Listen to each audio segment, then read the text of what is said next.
The meeting to order is McCracken County Fiscal Court meeting, November 13, 2023. And Madam Clerk, you call the roll, please. Commissioner Balderman. Here. Commissioner Abraham. Present. Commissioner Jones. I'm here. Judge Clymer. Here. Commissioner Bartleman, offer a prayer. Let's pray.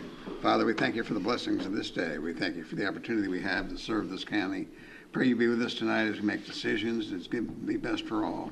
And Father, as we always would like to pray, and we always pray for our first responders, give them safety as they perform their duties, the deputy sheriffs, the jailers, the ambulance workers, and all those road workers, all those who perform the services for the county. We're so thankful for them and their dedication and what they do.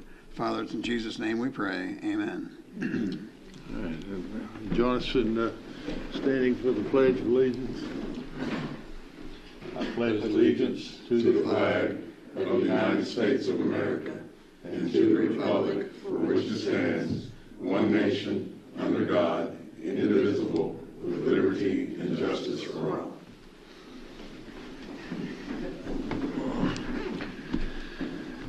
All right, we'll change things up just a bit tonight because we have a matter, actually two matters to address in executive session. So I need a motion to go into executive session for two issues. One is an issue which might lead to the appointment, dismissal, or disciplining of an employee as permitted by KRS 618101F.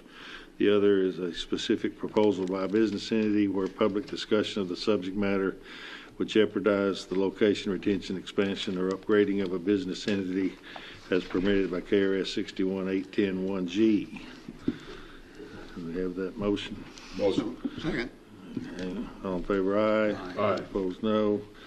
That carries. So we will go in. We'll hopefully it won't take too long. We have good reason to put this up front rather than later on.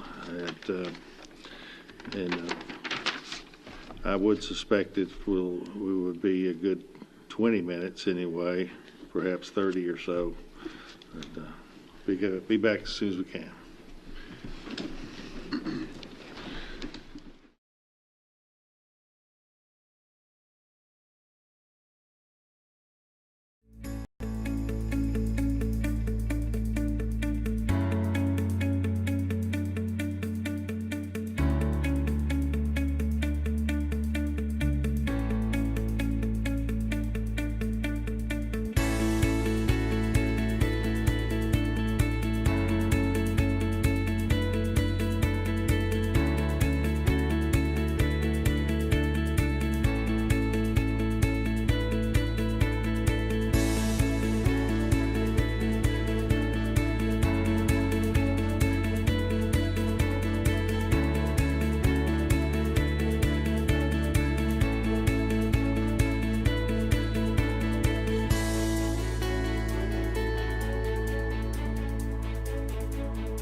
I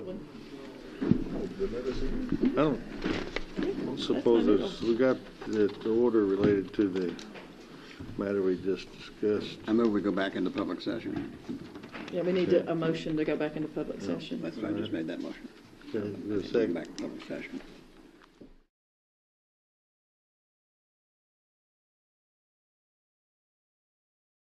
Opposed, no. That carries. The matter that we were discussing is later on in the orders. We could, if we want, we could do a motion to bring that forward to now, or we can get to it after these other discussions. Anybody have a preference? Let's just get to it on the normal order. The normal order, is that good? Sure. All right. Let's see, where are we here? Consent agenda. It is ordered to approve the consent agenda for November 13th, 2023, McCracken County Fiscal Court. Motion. Second. Any discussion? All in favor, aye. Aye. Opposed, no. That carries. It is ordered that the necessary cash transfers in the amount of $1,065,000 be made in order to pay county bills and payroll approved November 13th, 2023. So moved. Second. Discussion? All in favor, aye. Aye. Opposed, no. That carries. It is ordered to approve the voucher claims register from October 23rd, 2023 to November 13th, 2023 to show county bills in the amount of $797,216.57 were paid. So moved. Second. Any discussion? All in favor, aye. Aye. Opposed, no. That carries. Right, then we've got several matters on for discussion. First is Heath Youth Athletic Association check presentation. Brian James. Brian, come on up, Brian.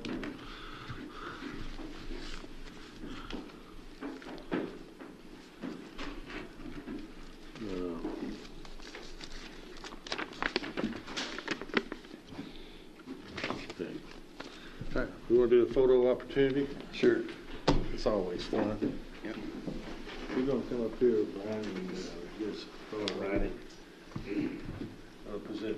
I've got a couple of questions for Brian. I'm going to ask you if I can do that well. No, you can't.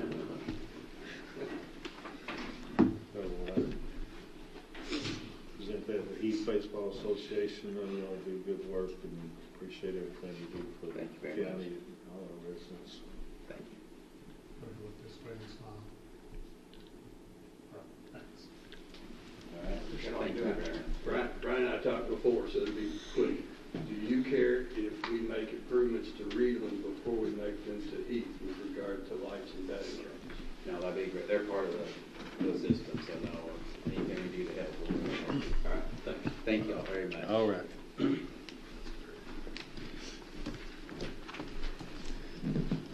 He didn't ask if he minded if it was 10 times the amount. Do you care if it's 10 times the amount? I mean, as much as 200,000. Oh, my You understand? I appreciate it. All right, we're coming to you next. Thank you very much. All right. All right, Sports Park presentation, Jeff Canner and Michelle Taggart.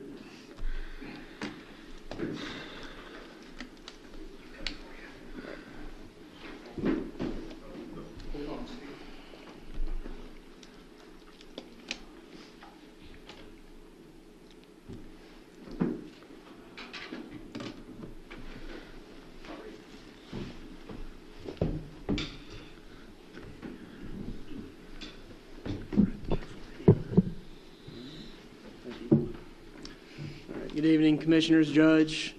Michelle Taggart will not be joining us tonight. She's with Hitchcock Design Group out of Indianapolis, our partner on the project for landscape. And so you just get me tonight, and hope that's okay. So we're here to provide an update on this project for our community. Try to give enough information. If you have questions along the way, please don't hesitate to ask those, and hopefully get you some information that'll be helpful to know where we are in the process. So,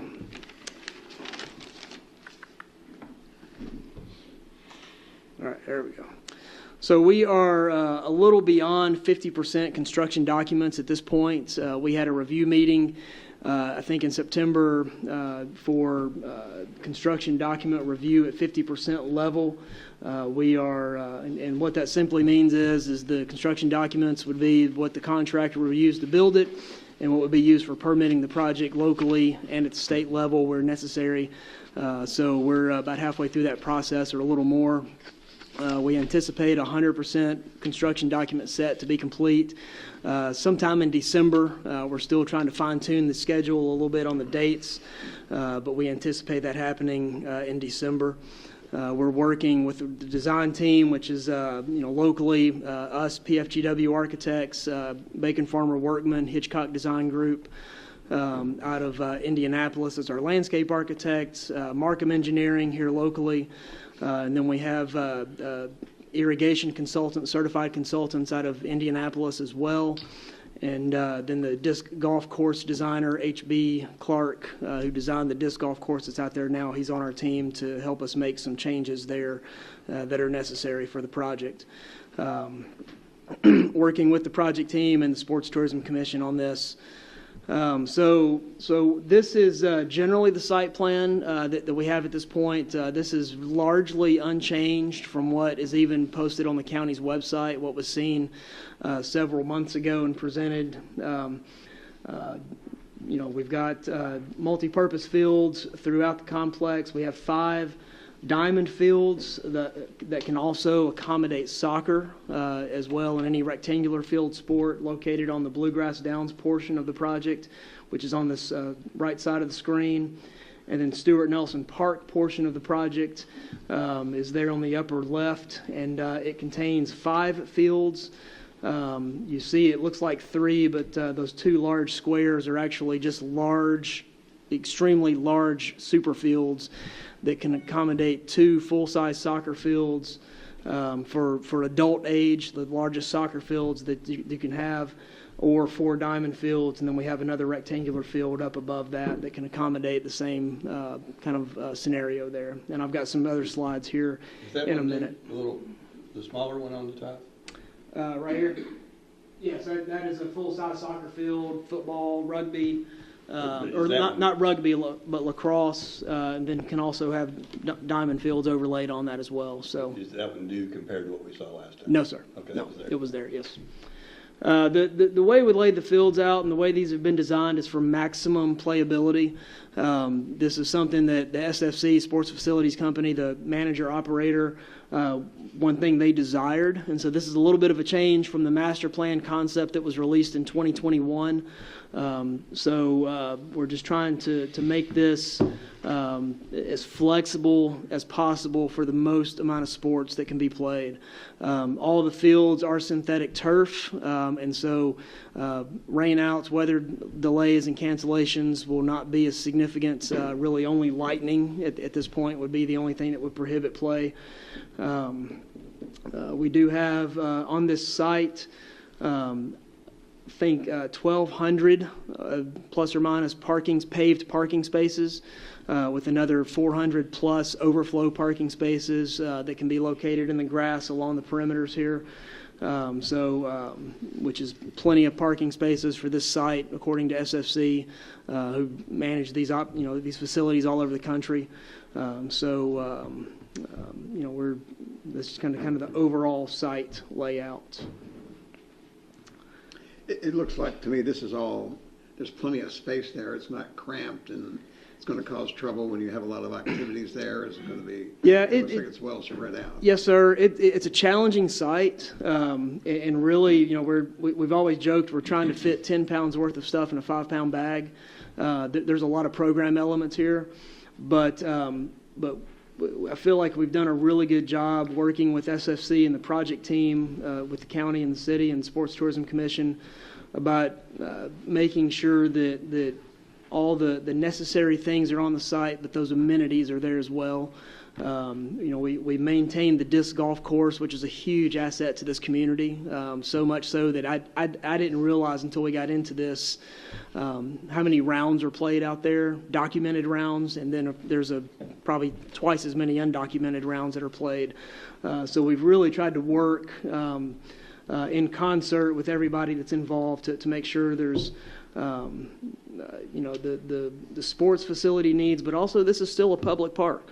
And we've kept that in mind, that this is still very much a public asset that will be open to the community, parts of it, and then programmed for the community as well. And so we're trying to keep all that in mind. There's plenty of concession stands and restrooms, and that's Yes. not going to be a problem. But Yes. I mean, I've been to some facilities there were restrooms, but they were way over there, and it was not convenient. But these are all well spread out there. Yes, sir. So the restrooms, let me, if I may, let me advance the slides here a little bit. And so this is a blow up the bluegrass downside.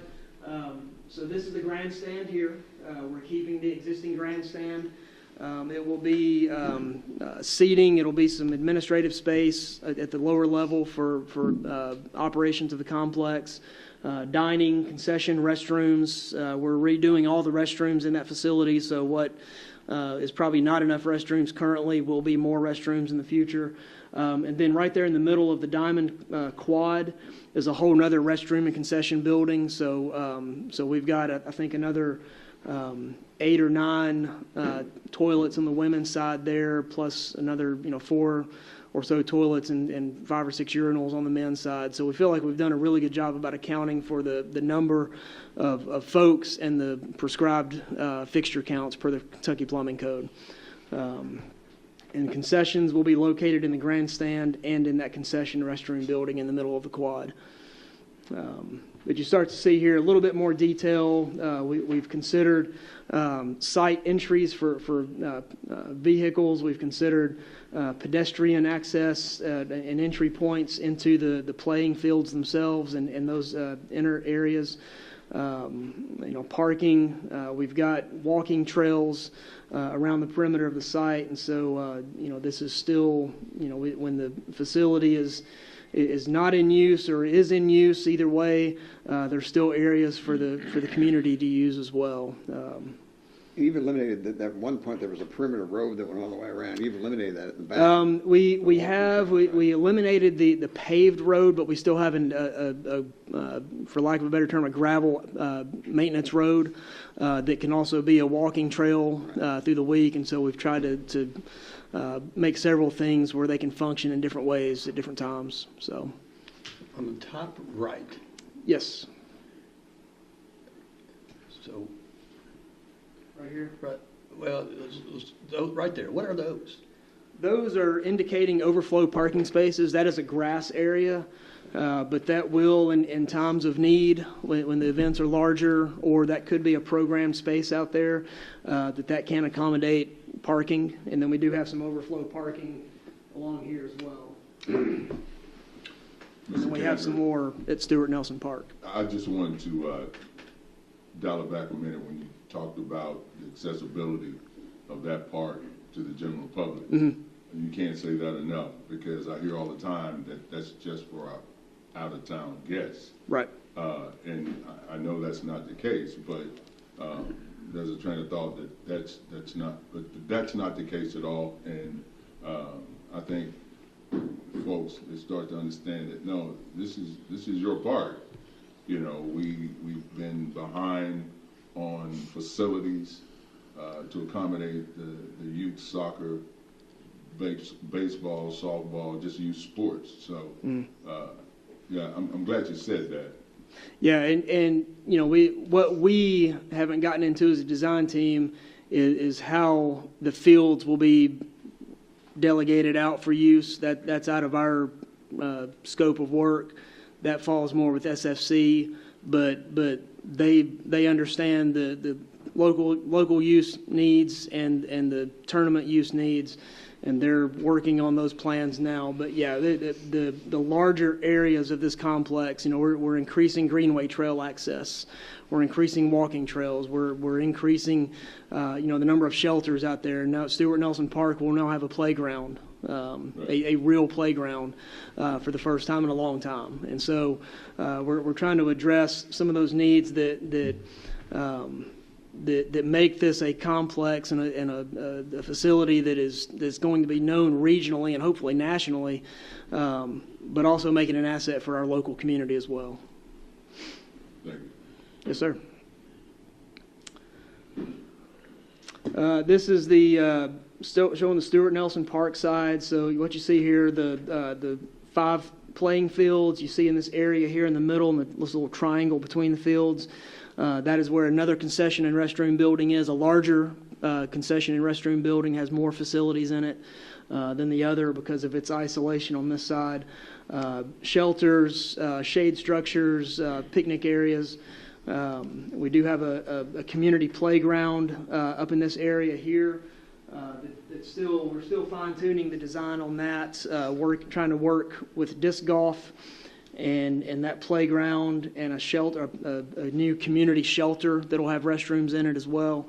That'll be more public access through the week for disc golf players and the such. So that area is still getting worked on. You see the area directly south of that with the Stuart Nelson Memorial. This is a piece that we're still working on the designs of. We know that the history of Stuart Nelson Park is important, not only in this community but regionally. Dr. Nelson himself is a man that needs honoring more than what he is locally. And so we're working on some concepts there to tell the story not only of Dr. Nelson but of the park's history to not only local but also those that visit our community. So we're still working on some of those things to fine-tune those designs. And you see the parking. We've got some access roads that go around. If you see along the south side of the fields here, we do have that existing Stuart Nelson Park Road will be maintained at this point as an access road. It'll be part of the walking trail, but it'll also be an emergency vehicle access to that back side of the fields, just in case it's needed. At some point, I'm interested I'm in a car, and I'm on Park Avenue. How am I going to get in? So the two... I got 2 roads to get in? Yes, sir. So they're both going either way? Yes. 2-way access. The primary entrance for the complex will, I think, generally be considered there at 32nd Street, at the traffic light there at Watermark Honda, Chip Wynn. That will be the traffic signal access. The other access will be a widened and improved Stuart Nelson Park Road. That is part of the project as well, is to widen that road and improve it. So that will be 2-way access, in and out at both of those points. And then we'll have a third emergency-only exit and maintenance entrance at Metcalf Lane. And that'll be more for the maintenance compound and some of that. Does that answer your question? Yeah, I'm just trying to think through what... I know the traffic we have on a Saturday morning when all the 4- and 5-year-olds play soccer. Yep. And I don't know that I don't think you can guarantee me we're not going to have traffic. We're probably going to have traffic. We want traffic. Yep. And we're working on some traffic studies right now. BFW is working on some of those numbers, trying to get tournament numbers from SFC, what they would see on a typical Saturday morning, Saturday afternoon kind of scenario, and just making sure. Then they're working with Kentucky Transportation Cabinet, just consulting with them to see, just to make sure that we're thinking of everything and accounting for everything. The road that we're putting in will be wide enough for a road in or road out. But would it be wide enough to make it 4-lane? Not 4-lane. No. Okay. No, sir. And I think we discussed that would require right-of-way acquisition and some of those things that we don't know. That we just so.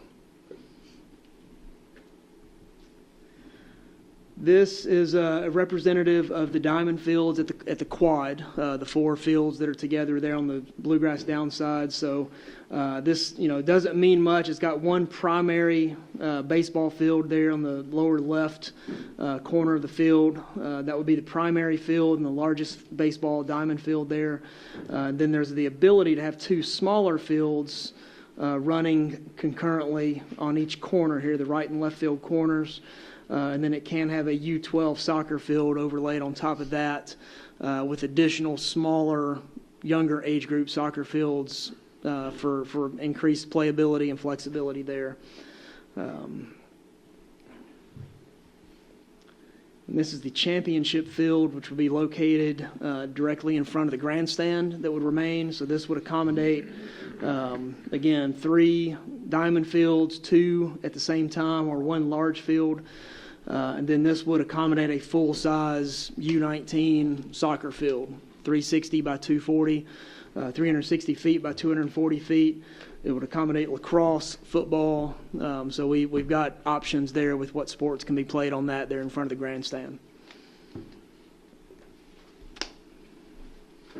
But each of the 3 corners for the diamond fields, they've got dugouts, they've got bleachers to accommodate, so you're not diminishing the feel of, if you're on one of those other diamond fields, the ancillary diamond fields, you're not losing any, big league feel or anything like that.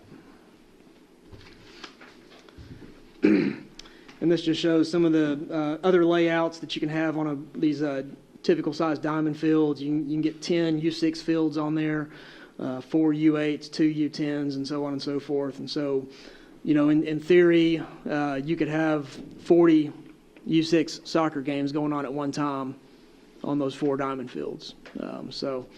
Again, trying to think about maximum playability and maximum use. This is a representative of the rectangular fields at Stuart Nelson Park. This is showing the kind of the single field up above on the north side. But again, it can accommodate a full U19 soccer field, full football field, 2 diamond fields there as well. And then this would just be double that amount for the larger pod type fields that we have there. All turf? All synthetic turf, yes, sir. Every field? Every field, everything inside the fence lines would be synthetic turf, yes, sir. And the fields will be striped as needed. That's one of the things we've had that question asked is, that's a lot of lines on these fields, and they wouldn't all be striped all the time. They would go out, and there's painting robots, there's other means to go out and stripe these fields. So there will be probably some tick marks placed along the field in certain spots that are permanent, and then those would serve as reference points for the striping of the field as they need it for whatever event they're hosting.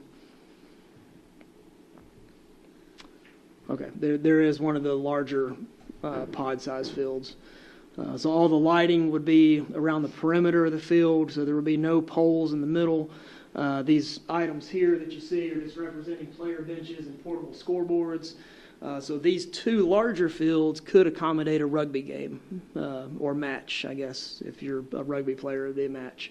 And so that, again, just another layer of opportunity to host some different sports.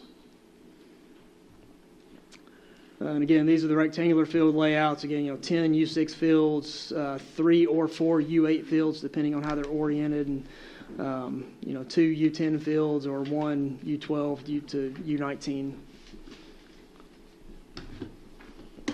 And just for sheer, these square fields are 500 foot square, just for scale purposes. So significantly larger than a soccer or a football field. This is getting into some of the drawings that just kind of show you where we are in the process. Civil design, civil engineering drawings, stormwater utilities. We're in the middle of fine-tuning all of those designs and connection points. Calling out of materials, paving materials, and whether it's asphalt or concrete, landscape areas. This is just kind of showing a typical section of the Stuart Nelson Park Road improvements. There will be a sidewalk on one side, storm curb and gutter there on each side of the road, and then 3 lanes, 2 single drive lanes, and a center turn lane for that road is what's being designed for.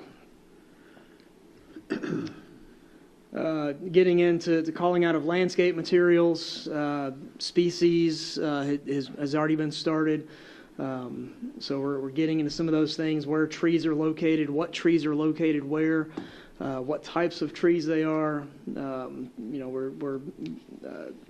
SFC has been very helpful in helping us understand their process and maintenance and what they would like to see for different surface materials in different spaces.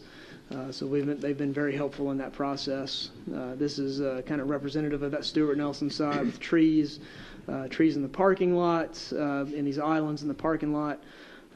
So we're trying to we will save trees where we can. On the Stuart Nelson side, that is something we want to do. There are several trees out there that aren't worth saving. They've been damaged by the ice storm, or they're species that's not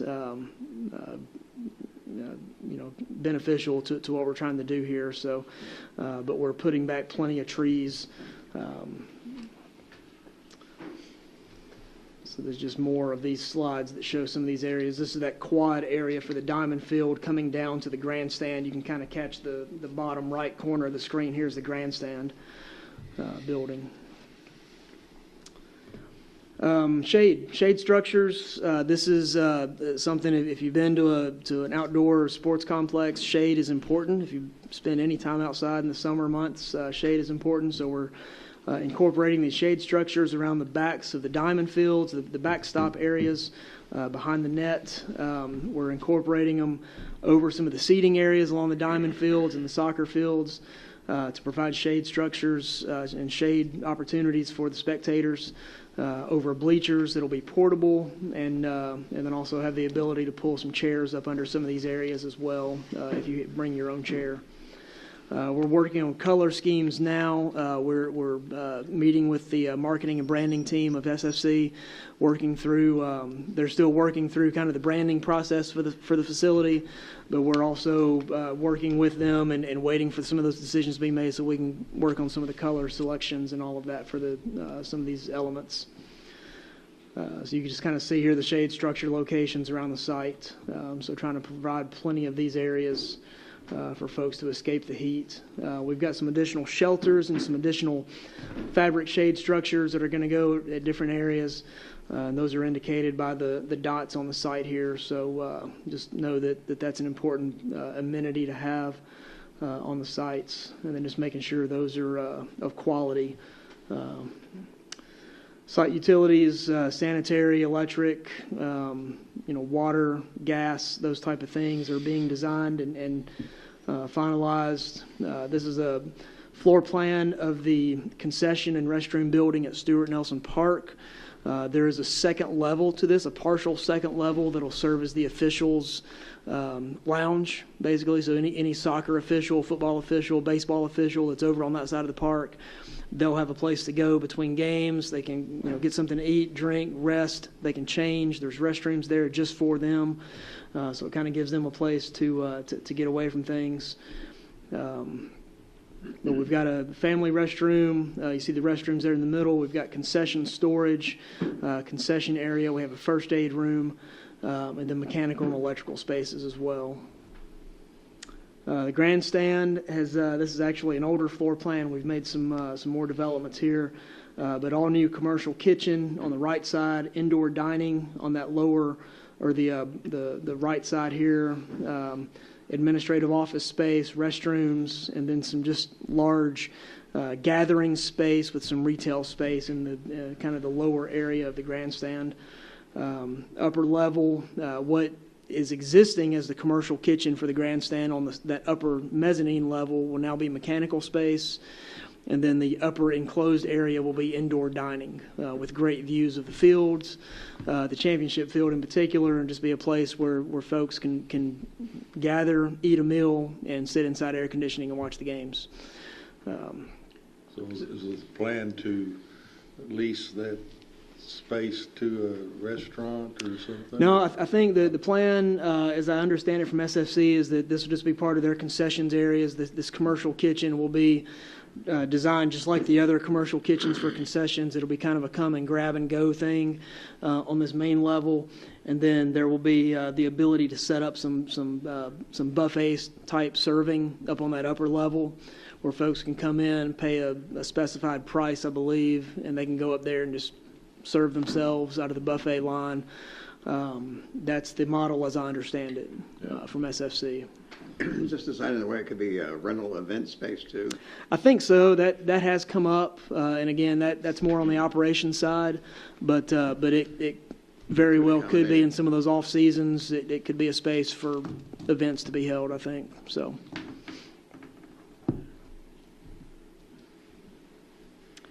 These are the pretty pictures. These are some of the renderings that we've completed just to kind of get a sense for the space. This upper left one here, you see the very western edge of the grandstand, and then the plaza down below. You see the view out onto the championship field there. One of the things that we've mentioned in some of the other presentations we've done to the Sports Tourism Commission is that we've really highlighted the baseball diamond on these renderings, but this is all synthetic turf. The turf colors have not been selected yet, so that contrast between the dirt areas and the grass areas won't be that stark. So you're not going to feel like you're playing soccer on a baseball field. It's going to feel more, a little different than what we're showing in these renderings here. But remember how many seats in the grandstand? Yes, sir, I do actually. We had some meetings today, and we were trying to calculate occupant load so we can make sure we get the egress right. Based on how the Kentucky Building Code calculates the occupant load, we can get about 1,300 to 1,400 people in the outdoor area of the upper grandstand. Now, that's packed out 18 inches wide for a seat. We would never have that many people up there. That would be a worst case scenario. So I'm imagining probably 900 to 1,100 people would comfortably fit up there, which is still very significant. Kentucky Building Code they want you to calculate for an absolute worst case scenario to make sure you've got the egress right. So we're somewhere in that 900 to 1,100 folks comfortably. And then inside the upper area for the dining, 120, 150 or so people. So, but you see where, the use of brick, this is not going to be, we're planning to have this to communicate quality, to communicate an aesthetic that is appealing to folks. We're looking at our local, even downtown buildings are very much a brick structure. We know that kind of the baseball aesthetic is brick, and so we're trying to just communicate some of those items, communicate a permanence to this facility. We want it to feel like it's been here a while and will be here for a while. So material selections are important. We're working through brick color selections now and trying to make some of those decisions. This is the Stuart Nelson side, looking at the fields to the south, and then this will be the field to the north over here, and then the fields to the south, the two larger fields to the south, so you kind of get a sense of the shaded structure, bleacher seating, the gateways entering into these field areas, the concession restroom building is just represented by a box right now because we didn't have the building fully developed at the time of this rendering. But you just kind of get a sense for the scale of the space, the trees, the shade structures, shelters, and just the space that's available for folks to gather. We do have a couple of gateway entrances at each facility. Of course, the primary entrance being through the grandstand, but we do have these other gateways that people can enter into these field areas, these controlled areas for the fields. We have been working on designs for those to where they're very accentuated, very visible from the parking lot, so that is the entrance to those areas, and you are drawn to that space through the use of brick and these arbor type structures. Trying to make sure the scale is appropriate for pedestrians, but also allowing maintenance vehicles and things like that to get back there as well if needed. The playgrounds, these are not finally designed, but this is the concepts we got for the big community playground near the disc golf course, trying to make sure that it is visible, that it is a significant structure and is, draws kids to it. Any one of these I would go play on if it wasn't weird for a 47-year-old man to do that. But just trying to make sure that they're accessible, to make sure. What's that? You'll be welcome.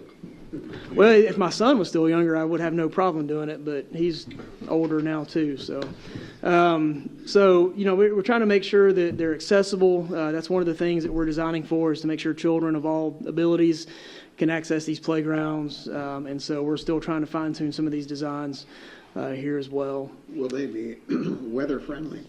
If Yes. it's 110 degrees and the sun's shining, can they still use them? Yes. Okay. Yes. So there's not any 40-foot steel slides? No. Like there used to be? No. Sorry, there's not. Those were the best. I'm surprised we lived through those days. Can't wait to do it again. Yeah. I think we're better for it, though. So just ongoing, kind of where we are and where we're going over the next couple of months. We're still be working on construction documents. We're working with the and just waiting for logo design, website, and branding development, so we can have some of those answers. Kitchen design is ongoing. We've gotten some revisions even today on that for the grandstand. SFC is working on a menu. Even at this point, it seems a little early for that, but to know what kitchen items you're going to have, you begin to develop a menu out of that. Dog park relocation, that bid has happened. We are evaluating the bids for that dog park relocation. That should be coming, a recommendation here within the next couple of weeks for that, and that construction can get started to relocate the dog parks to Bob Noble Park, and that will free up space for the rest of the project in Stuart Nelson Park. Yes, Did you sir. say we have the bids? The bids have been received and they're being evaluated. How close did they come into estimates? Some were closer than others. I'll say that. So, That's the thing you don't, Is that- obviously the unknown. is that fair? Is that a fair answer, Steve? Okay. Steve is here to tell me to be quiet on things. I haven't looked at him once. So. Yeah, yeah, Which way, 10%? yeah.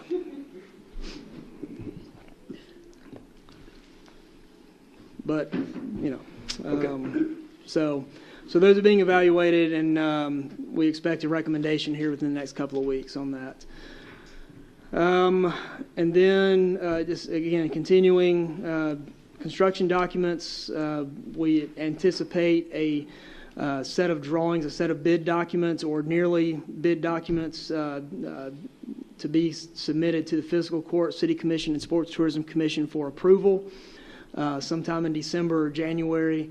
We're aiming to bid this project out in January, with the bid opening sometime 6 to 8 weeks after that.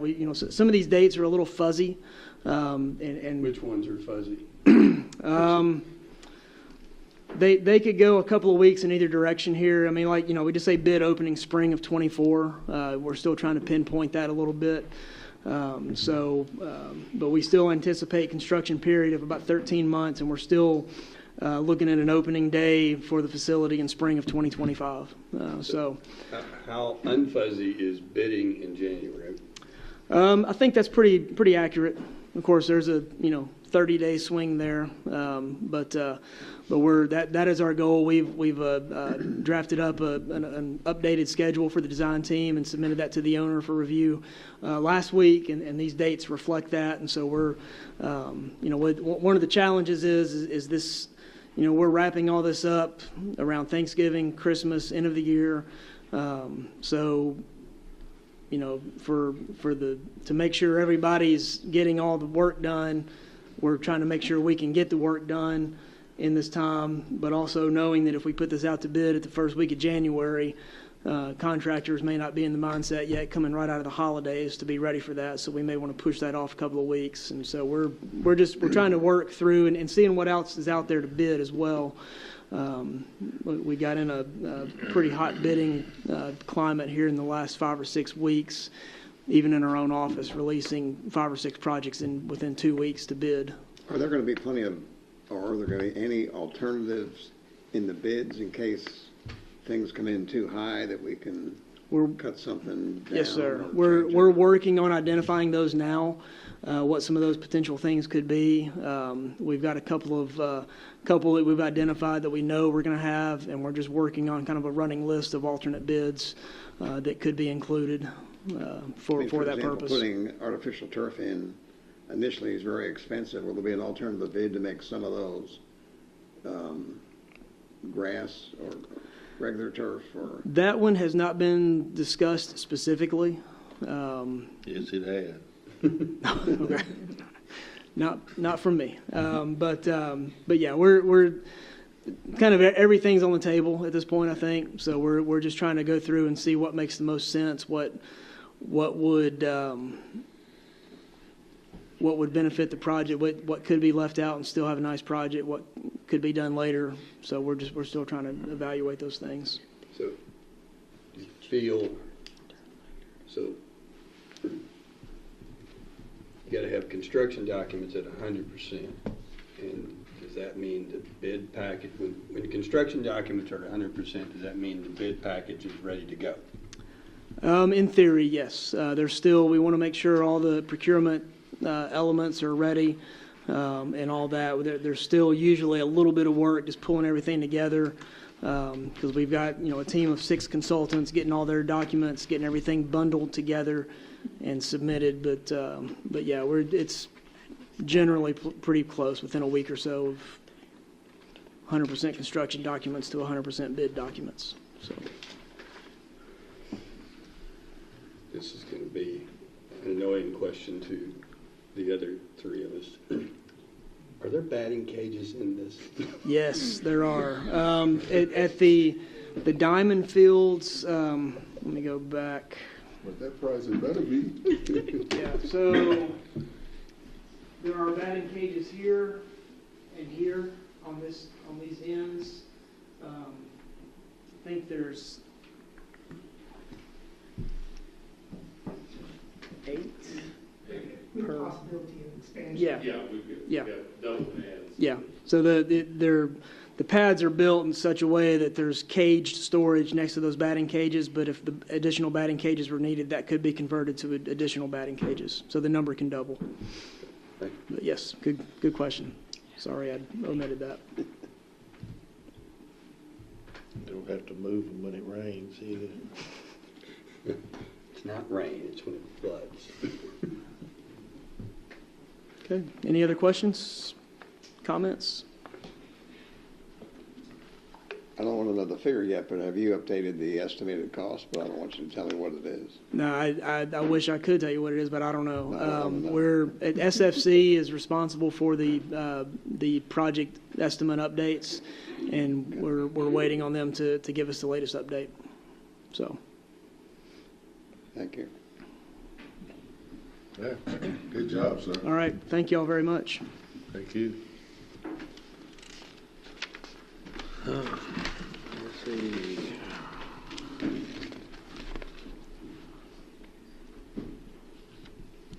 All right, then we have Carson Park Master Plan update, BFW.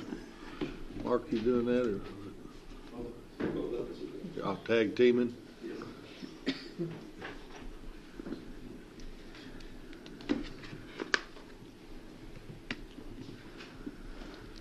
Where did you get this picture? Is that Luther? Yes. Yep, on the front cover there. All right, well, good evening. I'm Jonathan Perkins, landscape architect with BFW. Mark Thompson needs no introduction. He's with BFW also. We'll be co-leading this presentation to you. Jeff talked to you about something new. We're going to talk to you about something old.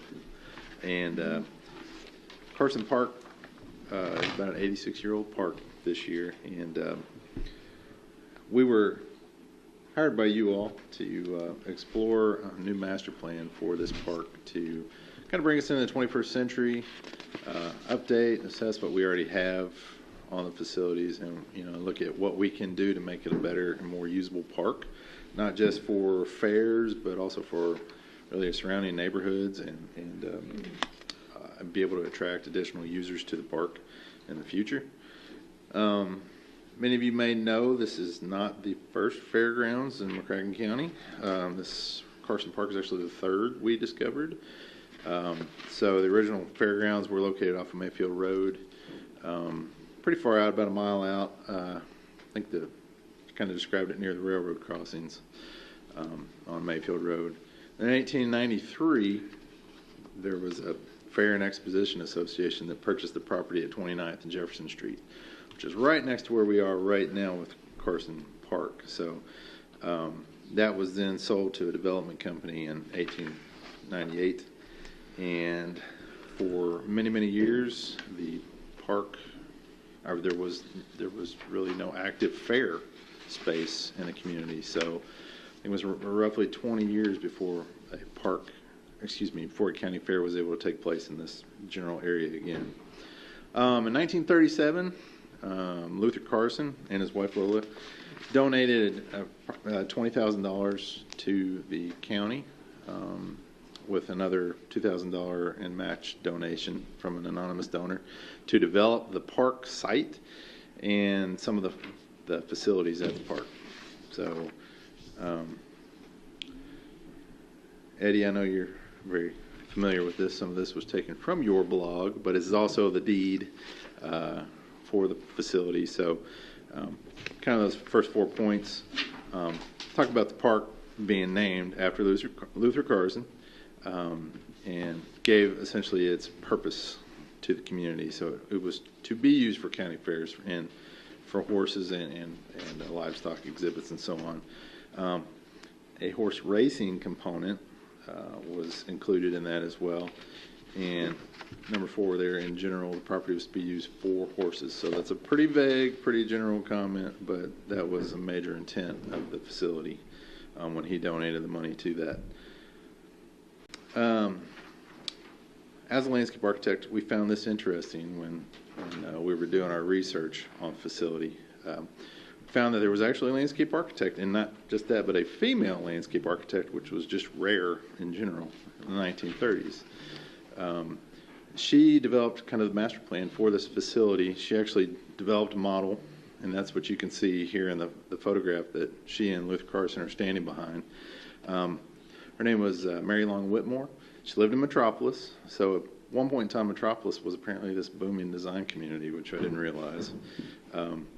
But her plan included grounds, stables, what would have been a floral hall, the grandstands, offices, an entrance pavilion, and various components that were actually built and maintained on the property for many, many years. And when that was developed, that was the first time in 20 years they had a fair. So that was kind of that resurgence of the fair, the county fair. Her original concept, and this is from an old newspaper clipping, obviously. This shows a little more of the model. We wish we could get our hands on the real model or a plan view of the model, because that would be just really cool to have that this many years later. But her plan had, as you can see here, grandstand, judges stand, and some of these permanent structures that exist even into today. So there was even a interesting little feature that I was unaware of my whole life. There had been a entrance feature with a flagpole, assumedly right there at the entrance of Madison and 28th Street, or Joe Clifton.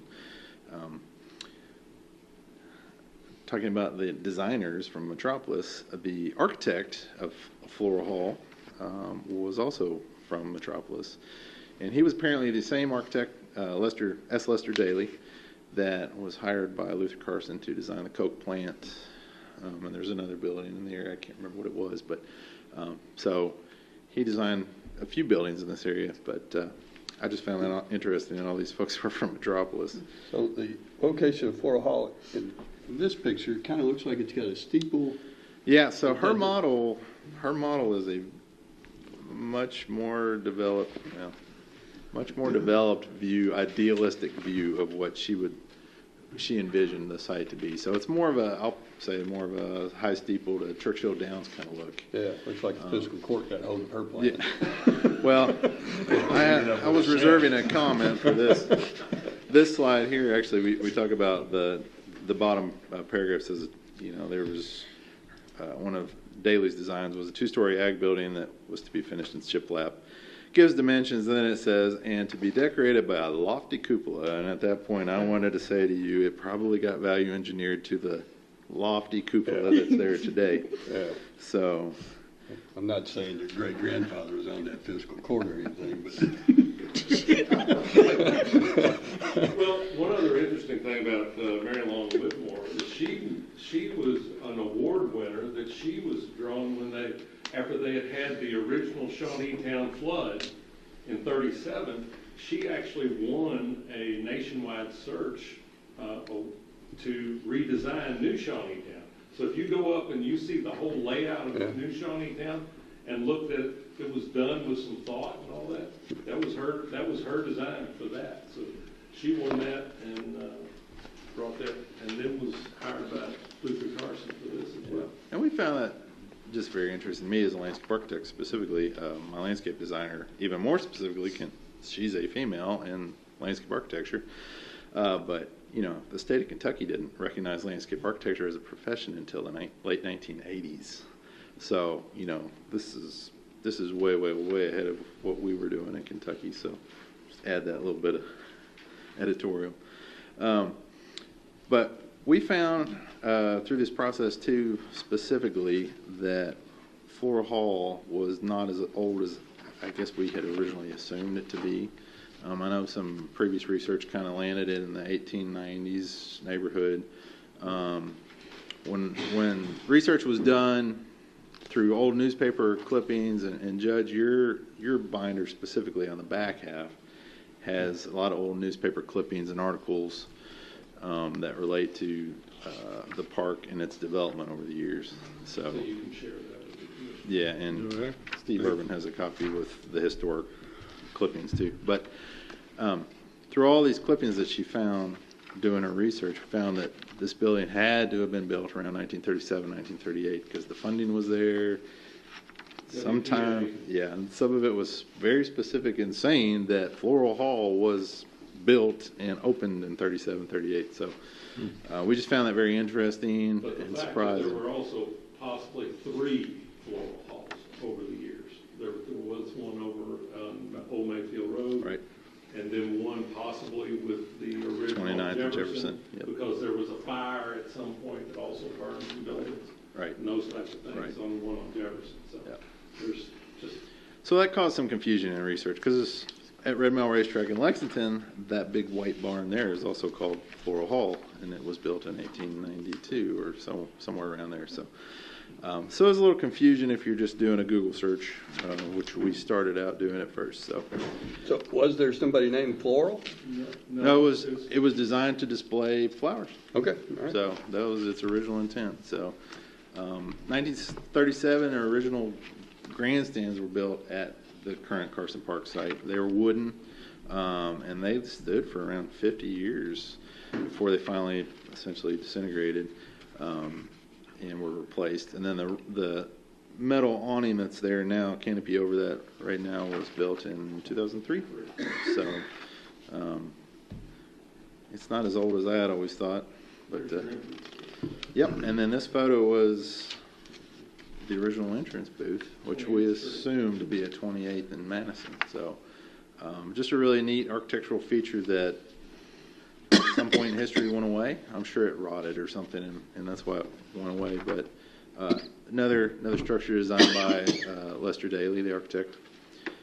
But just kind of a neat feature that, in the future could be kind of a cool element to bring back. And, not that we're going to necessarily take tickets there, but it's a neat thing to consider from its historic past. This image here shows what was found in a newspaper, Paducah Sun, 1955.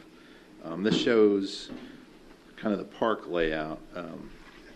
We struggled with this because somebody had written something that said it was in the late 1800s too in this layout, and it's like, that's impossible. We found now this doesn't even exist yet. And so then we pieced together that this was probably an actual fair map for the year 1955, because you can see all the buildings that are there. It was very, very, very built out, which didn't make sense either.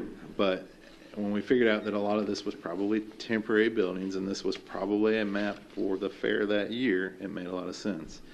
But on this image, this slide here, you can see where I've kind of color-coded the elements that were here today, are here today, and elements that show up in that 1955 plan. So the backbone of this facility hasn't changed much. So a lot of these are still here. The barns, Barn 5 and Barn 1, that were kind of the bluish purple on the corners, those obviously have been demolished since, but the pink, the barns, the grandstands, the office, and floor hall obviously have all stood the test of time. Next part of what we did was a building assessment of the existing structures. There was a structural and architectural review. Peck Flannery, Grim Warren Architects, PFGW, Jeff specifically, that was just here. He and our structural team did a review of all the structures there. And I'm just going to go through that quickly. You can read that through the slides you have printed. But we went through the major structures in this presentation, like Floral Hall. Obviously, Floral Hall we want to preserve, and it is a building that is worth preserving and can be. Recommendations were just to make corrective changes to the structure itself. The grandstands, they're more of an aesthetic upgrade. You know, they're not functionally in poor shape. The canopy is not in poor shape. They just would look better if they had a little love and care. Buildings like the restrooms throughout the entire park were a different story. They are, for lack of better words, junk, garbage, and need to just be removed. That was the official recommendation by the structural engineers and the architect. And then also consistency was every building in this facility really does not meet modern ADA accessible guidelines and standards. So basically, as we move forward, we need to think about how we're going to address that on all the buildings, whether it be the grandstands or the restrooms. You know, so that's just a general statement. The covered storage building, open air building that's in the back, was one that was recommended by our structural team to be removed, more for structural issues than anything. Clearly it's standing and it's not going anywhere right now, but they found some structural members that are bent and not really repairable. So as we move forward, the recommendation is probably going to be that building goes away and be replaced or whatever. Blacksmith shop, it's a pretty simple building, but there's no need to necessarily remove it. So I'm going to turn this over to Mark now, but we a big part of this was meeting with stakeholders and the public for their opinions really on how we should proceed with this. Right. And we were fortunate enough to meet with members of the Southside Kiwanis, and of course they run the fair, and told us about their long-term plans with it as much as anything, and what they'd like to see and where they'd like to see things. As we gave everybody that opportunity, we met with several neighbors there at the park. They came over and talked to us. Of course, we met with each member of the fiscal court and got input from you. The Carson Park board members, we met with the entire board in session and talked through that. And we talked specifically to the city of Paducah about the possibility long-term of possible farmers markets and that sort of thing. That was really their only interest. We asked them if they had any police or any other concerns with that. They said no. And so their primary concern was the farmers market issue. As we go through... Meaning they had interest in? They did. They did have a mutual interest in that.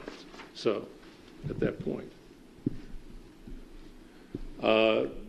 We had 5 basic questions that we wanted to hit every stakeholder group with. And I think we went through and we may not have exactly questioned it the same exact way, but we had these 5 questions. What's your group's primary function or specialty? What's your vision of Carson Park? How would you see it evolving? What are the strengths and weaknesses of Carson Park? And then what would you absolutely change, or what would you absolutely not change? And then tell me something memorable if you had a specific memory of it, or something that you knew, the little thing that we needed to know before we went any further. So those went through, and then we came up with a whole list of recommendations, and I'm not going to run through all of those. You have those in front of you. But everybody, a lot of ideas popped up, which was really good when it comes down to our next steps as we go through, gives us some ideas.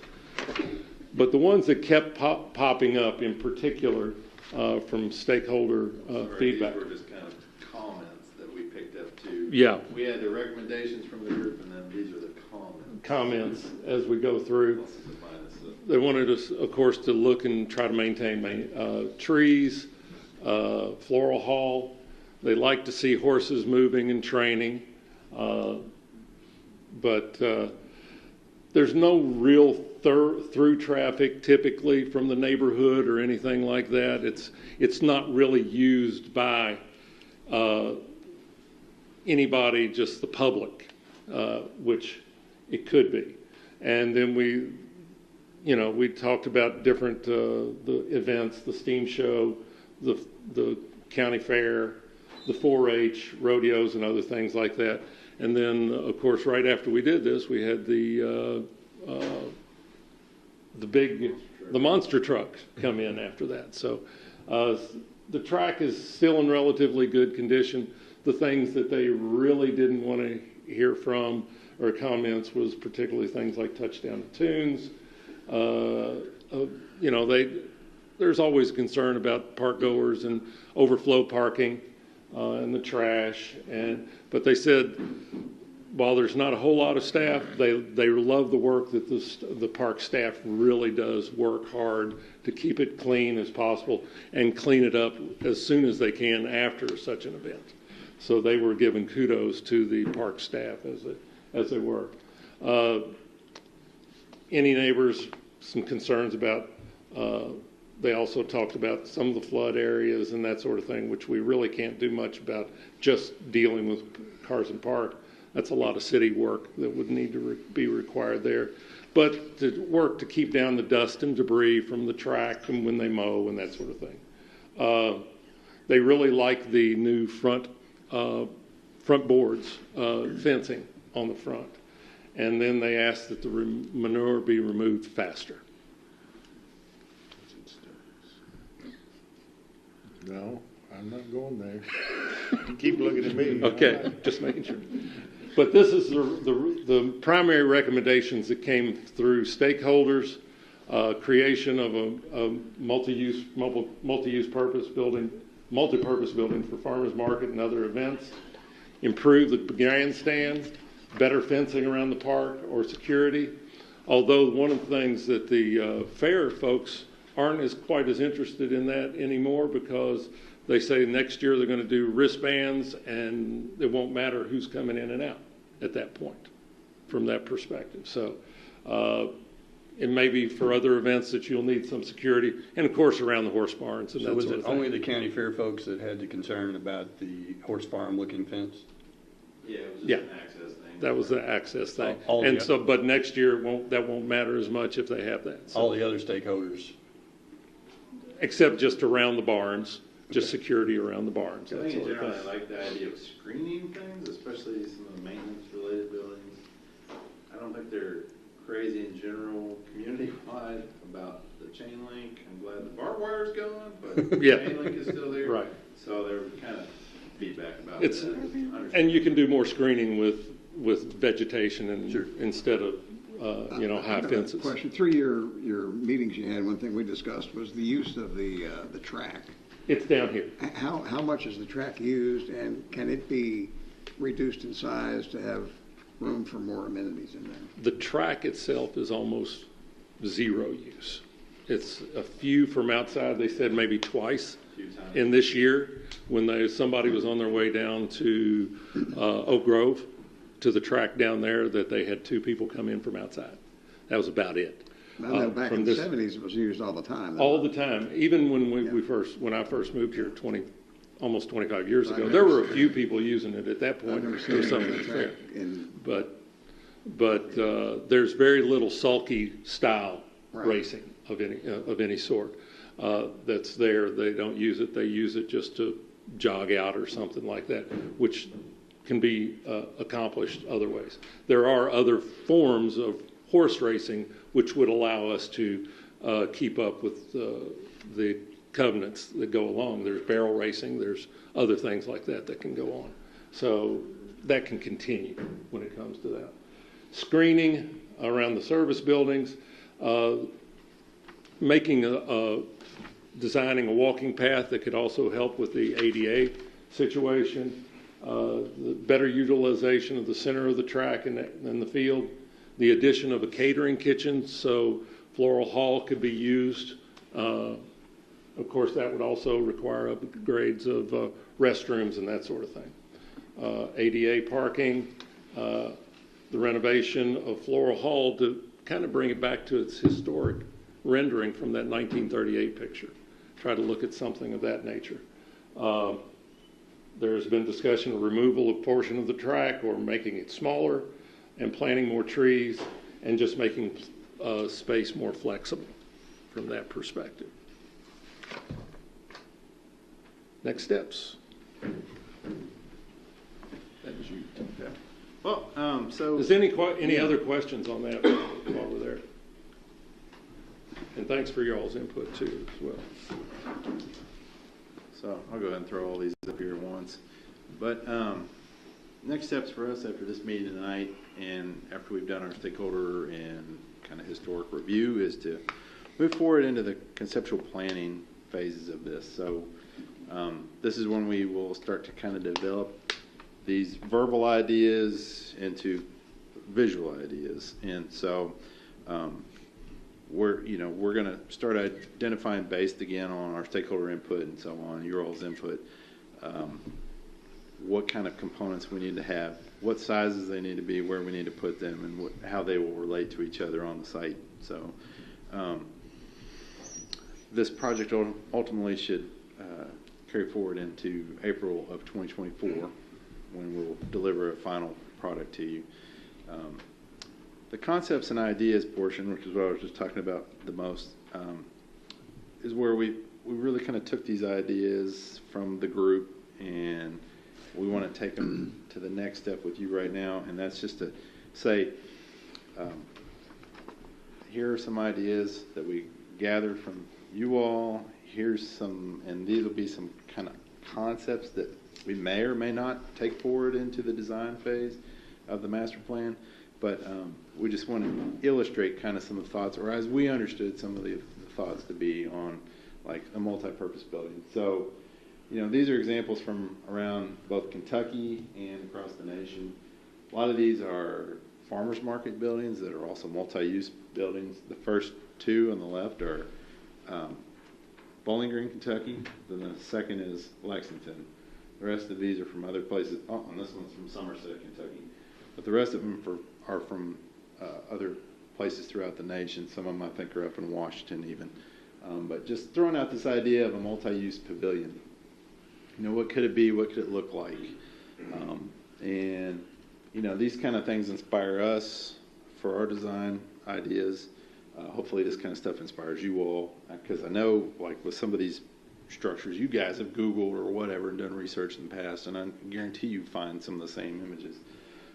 So a horse arena being a big image, a big item, was something that, we need to continue to dig into a little bit further. I know there have been the debates on, do we do an outdoor, do an indoor, do we take the grandstands, do we merge that with this hybrid building, or do we make even the farmer's market into a shared space with an arena and stuff like this. So we'll take all these kind of thoughts into consideration. We'll get your all's input throughout the process too. And then, some of this obviously is going to be driven by cost or potential cost, and then the functionality, and can we feasibly do some of these things on this site. So, as you can see, this is not necessarily, we're not necessarily planning for 3,000 people, but, if that ends up being a concept that you guys support, from a big picture standpoint at this point, then so be it. Next one, Mark really loves this. Belmont Park. This is not what we're proposing. This was actually supposed to get changed out with another picture, but we were thinking after the sports park complex discussion, I was thinking this would be a good idea, where we could take the grandstands from Bluegrass Downs and move them to Carson Park, and then you could be on your way to having something like that. So No. I don't. But the idea of taking the grandstands as they are now and updating, modifying, simple things like adding new seats or some box seats sort of setup, just basic little improvements like that could make it a more usable structure and more aesthetic too. So better fencing. Mr. Irvin's been very much on the 4-board fence out there, and it has been a huge benefit to the neighborhood more than anybody in the community. But would like to consider, and we'll make recommendations probably on types of fencing and how to address the edges of the property in the park. Also things like the gates. We've got obviously the historic gateway in the center there, but this idea of adding some more decorative fencing that plays off of a horse farm kind of feel, or just a more ornamental decorative fence type. It's just, again, it's an aesthetic thing. It sits right in the middle of the community. We want it to look nice to everyone that's around it. We want it to not be an eyesore or a place that's, right now I think a lot of people don't feel like they're supposed to be at Carson Park, and I don't think that's what you guys want. I think what you guys want is for people to use it. You want it to be a community asset, not a liability. We heard a lot about screening, so screening of functions on the site, screening of some of the maintenance buildings and whatnot. We're just kind of going to explore what some of those screening options could be, whether they be vegetative like this, whether they be decorative fencing again, or we've got decorative panels. There's sky's the limit, but we'll make some general recommendations on that. This idea of a walking path through the park was something that I was really a big fan of too, as we were going through that process. These examples, I think all three might be from Kentucky, a couple of them from Lexington, Legacy Trail. I don't know if you all are familiar with that in Lexington, but these are some very successful trail projects around the state. We obviously have good trails here in Paducah too, our Greenway Trail, some of the gravel trails like the Peck Education Trail at Noble Park, even over in Metropolis. And I'm sorry? And the county park. The county park trail, yep, absolutely. So, those are heavily utilized. Absolutely want to continue to increase and expand that. And honestly, like in Carson Park, that's a service to the surrounding neighborhoods. That's a good place for people to go instead of walking on the street. So some of those neighborhoods don't have sidewalks. This would be a good alternative. And then also the idea of coming back to some of the original concept from the 1937-38 plan. That's some of those ideas were realized, obviously, and some of them never were. And even if it is this idea that it's this huge arboretum for the county, right in the middle of the city, it could be something like that, or it could be we pull some of these architectural elements back into it that were proposed back in the 37 plan. But it's really where we are right now, and I appreciate your all's input and time. If you have questions or comments, just good positive comments. I've got a please. couple questions. Were you talking about a multi-purpose pavilion or a multi-purpose building, or have you decided? We haven't decided anything at this point, but we're looking at the possibility of, we've looked at we're looking at a multipurpose building that could also serve for the farmer's market, whether you have something that could be a livestock horse arena attached on one end of it and something else on the other. We're looking at all those options. And one thing, could that, is there anything being discussed that would serve as kind of an overflow from the sports complex? For example, if a baseball team had a game at 9 in the morning and they didn't have another game until 5 in the afternoon and wanted to go somewhere, would there be anything in this park that would entice the baseball team to come and spend the afternoon and get away from the park and help alleviate the crowd there? Other than just having a good place to relax, nothing specific. Okay. Unless you created something of a facility that they could rent out in Floral Hall or something of that nature. And my last question, how big of a multi-purpose building are you talking about? We don't have a size determined. I mean, what I'm wondering is there any way that could be incorporated with the need for a new bubble? We hadn't thought about the bubble at that point, no. I mean, instead of building another building downtown that's only going to be used probably for the quilt show, could you have a multi-purpose building out there that could be used during the quilt show and many other events? Well, that the dome is 38,000 square feet. That would be a huge chunk of change taken out of the center part of the park or something, or in any part of the park. I don't think we need anything that big, but okay. But that's what you would be replacing if you're talking those types of things. So we can put it into the discussion.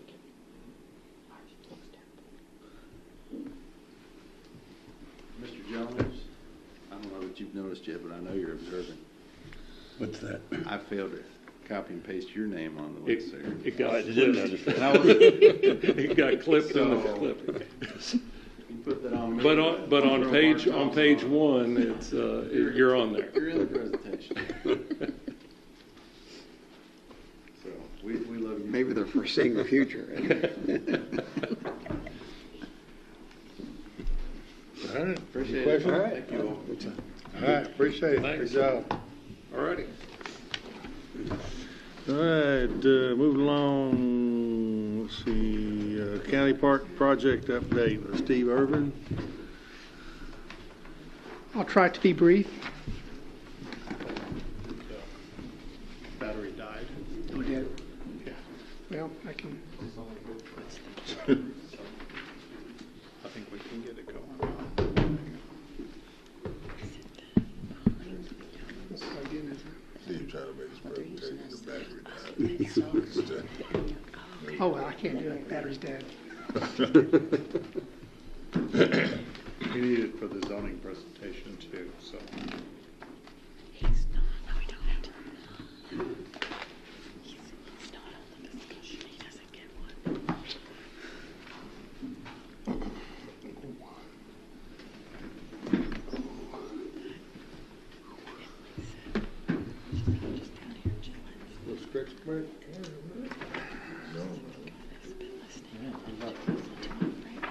Mold into that tree.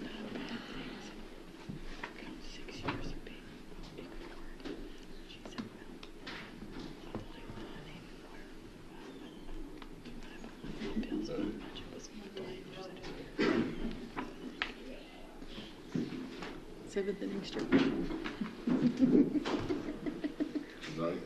You listen, you don't want me to get a Charlie horse on it. It would be totally. Oh, my back's already cramped up and I might not be able to walk out of here, so it's okay. Make sure he doesn't. Junior's got to ride home.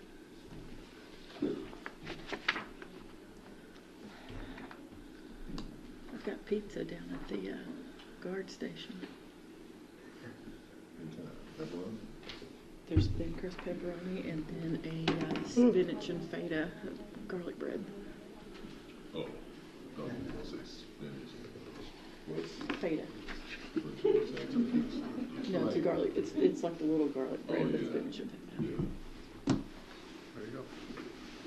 There you go. Emily may share her pizza with you. She's a pleasant young lady. Okay. We'll tell all of that. This is just a quick update concerning the Heath Park and the pickleball courts. some activities that have been going on in the last couple of months. The first is in September, there were 4 benches, cabanas installed.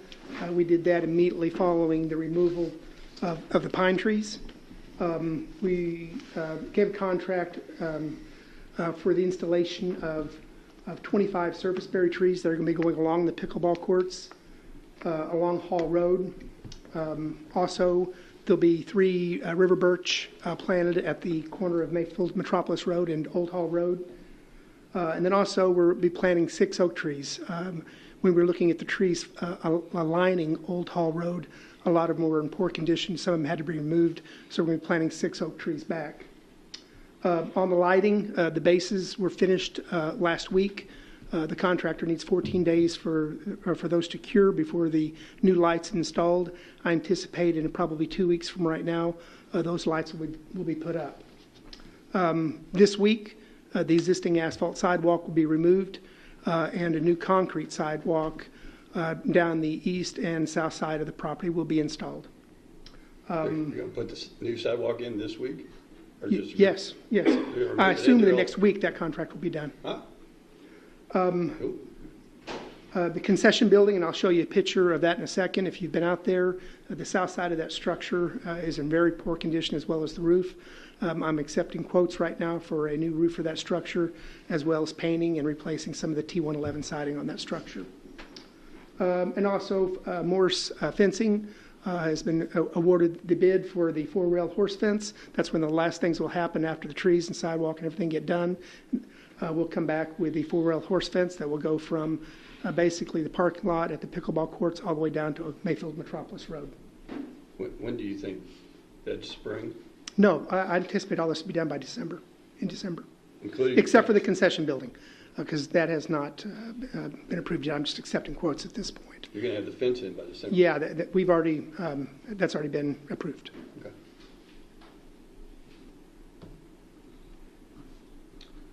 I know I showed you this in September, but it gives you an idea once again, as far as the existing court fence to the pickleball courts. There'll be a green strip, there'll be the new sidewalk, the horse rail fence, and then the new serviceberry trees, and eventually over to Hall Road. I'm going to go back one because I didn't. This right now shows you the existing condition. The old pine trees were down through here. You can see the bases that are in place. That's the old asphalt sidewalk. So eventually be the new sidewalk, fence, serviceberry trees, on out. Very nice. This just shows the condition. I was talking about the south side of the structure. You can see everything just peeling off. So that needs to be replaced. You can see the roof up there also on top. It's in very poor condition. The last thing I wanted to bring to your attention, several months ago, there was a new 2-inch line that came off of County Park Road with irrigation lines that came off from the main line. We purchased 2 sprinkler carts and then also some hoses. Right after that, True Green came out and did some irrigation for us and planted seed. And they mowed it for the first time today, as it was over 5 inches. So you can see that top left corner that really looks good. Wow. Which field is that? These are the Puma soccer fields. Okay. All right. So the ones that we're going to probably keep. Yes, next to Coleman Road and County Park Road. Okay. So. And that's it, unless you have any questions. So, have we paid for most of this? No, we have not at this point.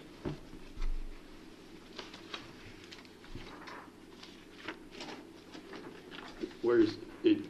What's the remainder cost, and what's it going to come out of? I do not have that total, but I would assume it's going to be probably 115 to 120,000 in that area. Does this come out? So there's another 115 going to come out of the park renovation projects fund. The largest cost that you saw there was the lighting cost, obviously. They already have POs. Yes. The concession building has not. So that's what I'm. So encumbered as of 10/31, was 196,977, with leaving 673. And that's my question, if we can know the answer, how much more do we add to the 196? We have all the costs except for the concession building. I'd be happy to get that for you. Well, the concession has a sort of a theoretical top end because it gets so much, you'll just replace it for a similar portable building. I don't know where that break point is, but if the renovations are worth 3/4 or more of a new building,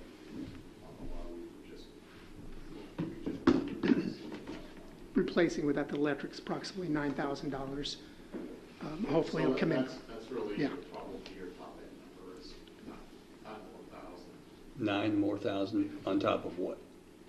on top of what we've already spent. Oh, I don't think this has, When we get some in November.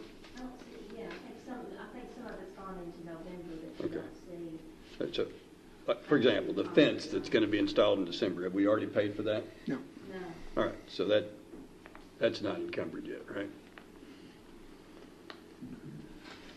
Correct. I'm just trying to figure out how much we have left, an estimate of how much we have left. I can get that number for you I don't tomorrow. know, because The I exact don't know number. what he's doing. Well, I'm trying to get 3 of us or 4 of us, to spend $200,000 later tonight. So that's why I'm trying to figure out how much money we have left. So your ballpark is, What did I say, 120, I think, I earlier? think it was close, yeah. Yeah. Okay. You don't have through November. You have through October. Do you have through November? Do you have a memory of how much you've spent in November? I wish I did. I know I don't remember. We've done so many POs and so many different projects that I don't remember what we. You think it's more than 50,000? Well, I don't see the concrete on here. So, did we do the concrete PO in November? It was before that, I Do believe. you think so? Yeah. I don't see it. And the concrete, I think, was around 16. I don't think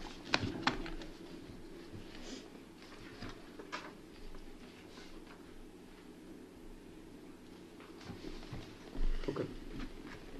So another 120 plus whatever you spent in November, which we're not sure about, but we know it included concrete. Was the poles and lights, that was the single most expensive thing. Yeah, that's belt line, so it's in here. 86 or something. That was 86, that was the biggest, Yeah. biggest item, was also It's in, So it's going to be more than 120. it's more expensive. I think that came up in November, so I don't think. So how much So for 16, concrete 16, that's 30. And then you're looking plus the for building? the light and the trees. That was 8, so 36, 44, plus whatever the building's in cost, 50, 150. 50 Sean, 30. So 120 plus 50? Yeah. So, okay. Thank you. All right, then we had the ballpark upgrade discussion. Is that the reading park? Is that what that's in there for? I think that's true. They are here. Okay. All right. Who's taking that? Well, I know they're here, and I guess it's on the agenda probably because I asked. And we had a long presentation a couple of meetings ago. Gentlemen, I think if it's all right with the judge, you can come up and join the conversation. Yeah.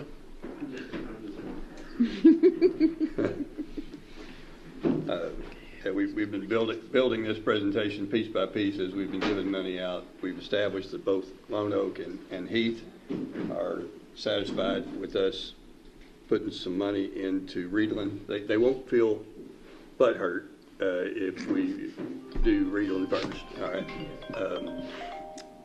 And I know you guys have nailed the price of the lights. You've got an estimate from somebody who's going to replace lights, belt line. I have proffered an order, which I've labeled J and K, and even typed out for Madam Clerk, that would suggest that we could appropriate $120,000 for the cost of replacing lights and poles on the 4 fields. So you got to do an approved order? It's the one you. Yeah. Okay. Okay. And then I've done a separate order for $105,000 for the cost of construction batting cages. I think that's more than what you think you can do it cheaper. Yeah, we believe we can do it cheaper. But I didn't want you to be in a position of being halfway through and Run out of money. run out of money. I won't ask you to give the whole presentation before, but you've got lights, and the light poles are going to be swapped out, and you're going to upgrade to LED lighting, which should save. Who pays your electric bill? Yeah, We do. It'll save us money. The fiscal, Yeah. the fiscal court pays the electric bill. I believe Jackson Purchase said it would save at least, half on the electric bill for the park by swapping. Same thing with Heath. Y'all have to pay Heath's electric bill, and they swap the LEDs as well. Should save at least half on your electric. And if we were to approve if you were to be given a green light to go onto the light project, you'd be willing to work with the county? Yes. Steve E and Steve D, as we call them. But you think that's something you could have ready by spring ball? We would hope. Hope so, yes. I don't want to occupy all the time.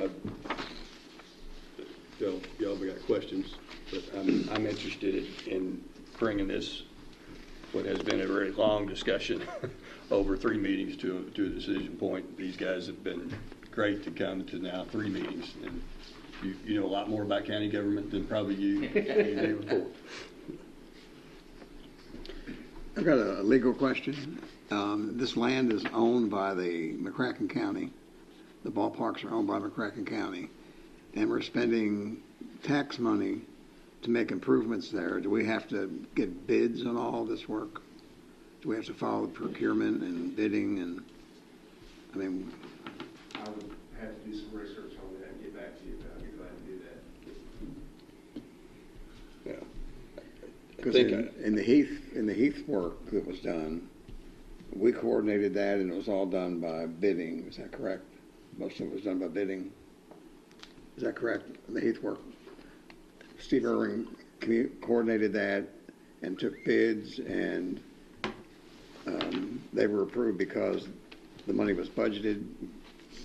And I just wonder if we have to do the same out there. Well, I think that we would. And I have talked with Steve Doolittle, and I don't know if I talked with Steve Irvin about this, but I think one thing we would be wise to do kind of along that thought is to, since Steve Irvin's our project manager, to kind of get him enlisted with the Reedland folks. He's got a lot of expertise in projects and the procurement, bids, all that sort of thing, and so I think that's a good point. Are we going to whatever? Don't know where we're going to end up with this, but if we decide to put more money into the Heath or the Reedland Park than we did decide at budget time, then are we just going to say, as the proposed order says, two different orders, one of 120,000, one of up to 120,000, the other up to $105,000, and just they will do it however they're going to do it, and then we reimburse them that cost, however it comes out up to those amounts. Are we able to proceed that way and not go through a bidding process rather? There's a good theory, I think, behind the bidding process is that, and typically because you get the best bids, not necessarily the lowest cost, but the best bids from people who know what they're doing and are trained and can do this kind of work. In this case, you guys do a lot of it yourselves, or you get things donated and all that. So, but I don't know that justifies legally us being able to say, well, they've done good in the past. We know they're going to do good in the future, and to not go through any kind of a bidding process and that sort of thing. I do think we probably need to have the answer to that question. And I think on our part, we're fine with that. We're not necessarily wanting you to give us a check for $230,000 to do it ourselves. The numbers was a way for us to get it in front of you to say, hey, this is how much it's, we're expecting to spend on the light poles or the light upgrades. The bat cages, the one thing is we do own pitch machines. We do have the elevators, so that's one portion of the bat cages. That's fine. We don't have to pay for that. That money wasn't accounted for in the bid for the bat cage itself. So, if we need to bid it, if the county needs to bid it out, go through the channels, we're more than happy to go that way as well. But one less thing I have to track. do you talked last time we met about having some safety issues about some poles and I guess it was light poles. Are they still issues on the fields with the old poles? Yeah. They've been there 20 plus years. So there's still the one pole that I showed you the picture of a month and a half ago. That pole was fixed back in the spring, but like field 3, there's one pole was missing the whole top end. Tree knocked it down during a storm. Another pole right next to it's leaning on the fence, and that's one of the prime t-ball fields we use. Yeah. Did you ever get that safety or the security light at the end of the road? No, sir. They still have not. Jackson Purchase comes through the park quite often. We see him on the cameras, but I talked to the CEO twice, and he thought that they'd gotten that done. I said, well, they say it's. Yeah, I talked to your secretary again, and she said, "Is it done yet?" No, ain't nothing been done. Well, I think they're going to do it. I don't know where there's some kind of miscommunication somewhere. And then when we went through the budgeting process, I guess that's one thing. I guess the procedures that we follow are important. And so when we went through our budgeting process, whether we were right or wrong or what.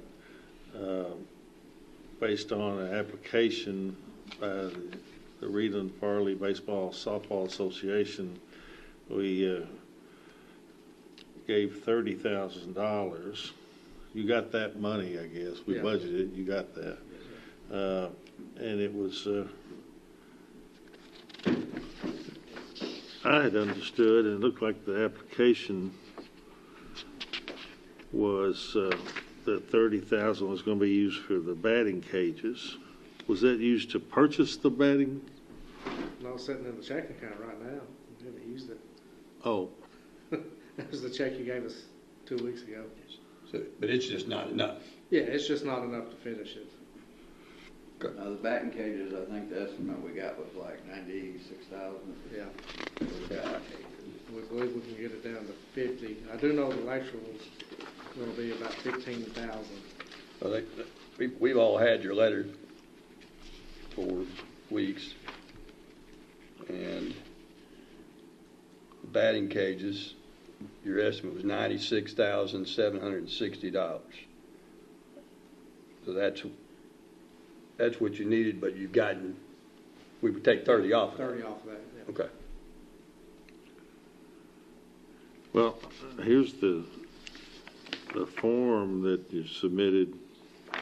I'm just trying to understand Yeah, back in the spring, that was just a estimate that we come up in our budget process. We thought it was gonna cost $30,000, and when we asked for a bid from two or three different contractors, one was 96,000, one was 105,000.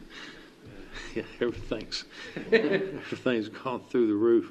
But yeah, so these, well, see, I guess that's why maybe we need to, in my opinion, kind of back up and look at this bidding process and decide, prioritize some things, because your, I guess, rough guess or estimate of whatever you had batting cages, this was from April of this year. Batting cages 30,000, field light pole repairs 30,000, a new tractor 20,000, fence repairs 10,000, repaving of area in front of commissary 20,000, a grand total of 110,000. But is it those same things are still what you're wanting to do? But you think now that they're going to be 225,000 instead of the 110? You've already done the paving. We did the paving and that in front of the concession stand. You've already paid for it.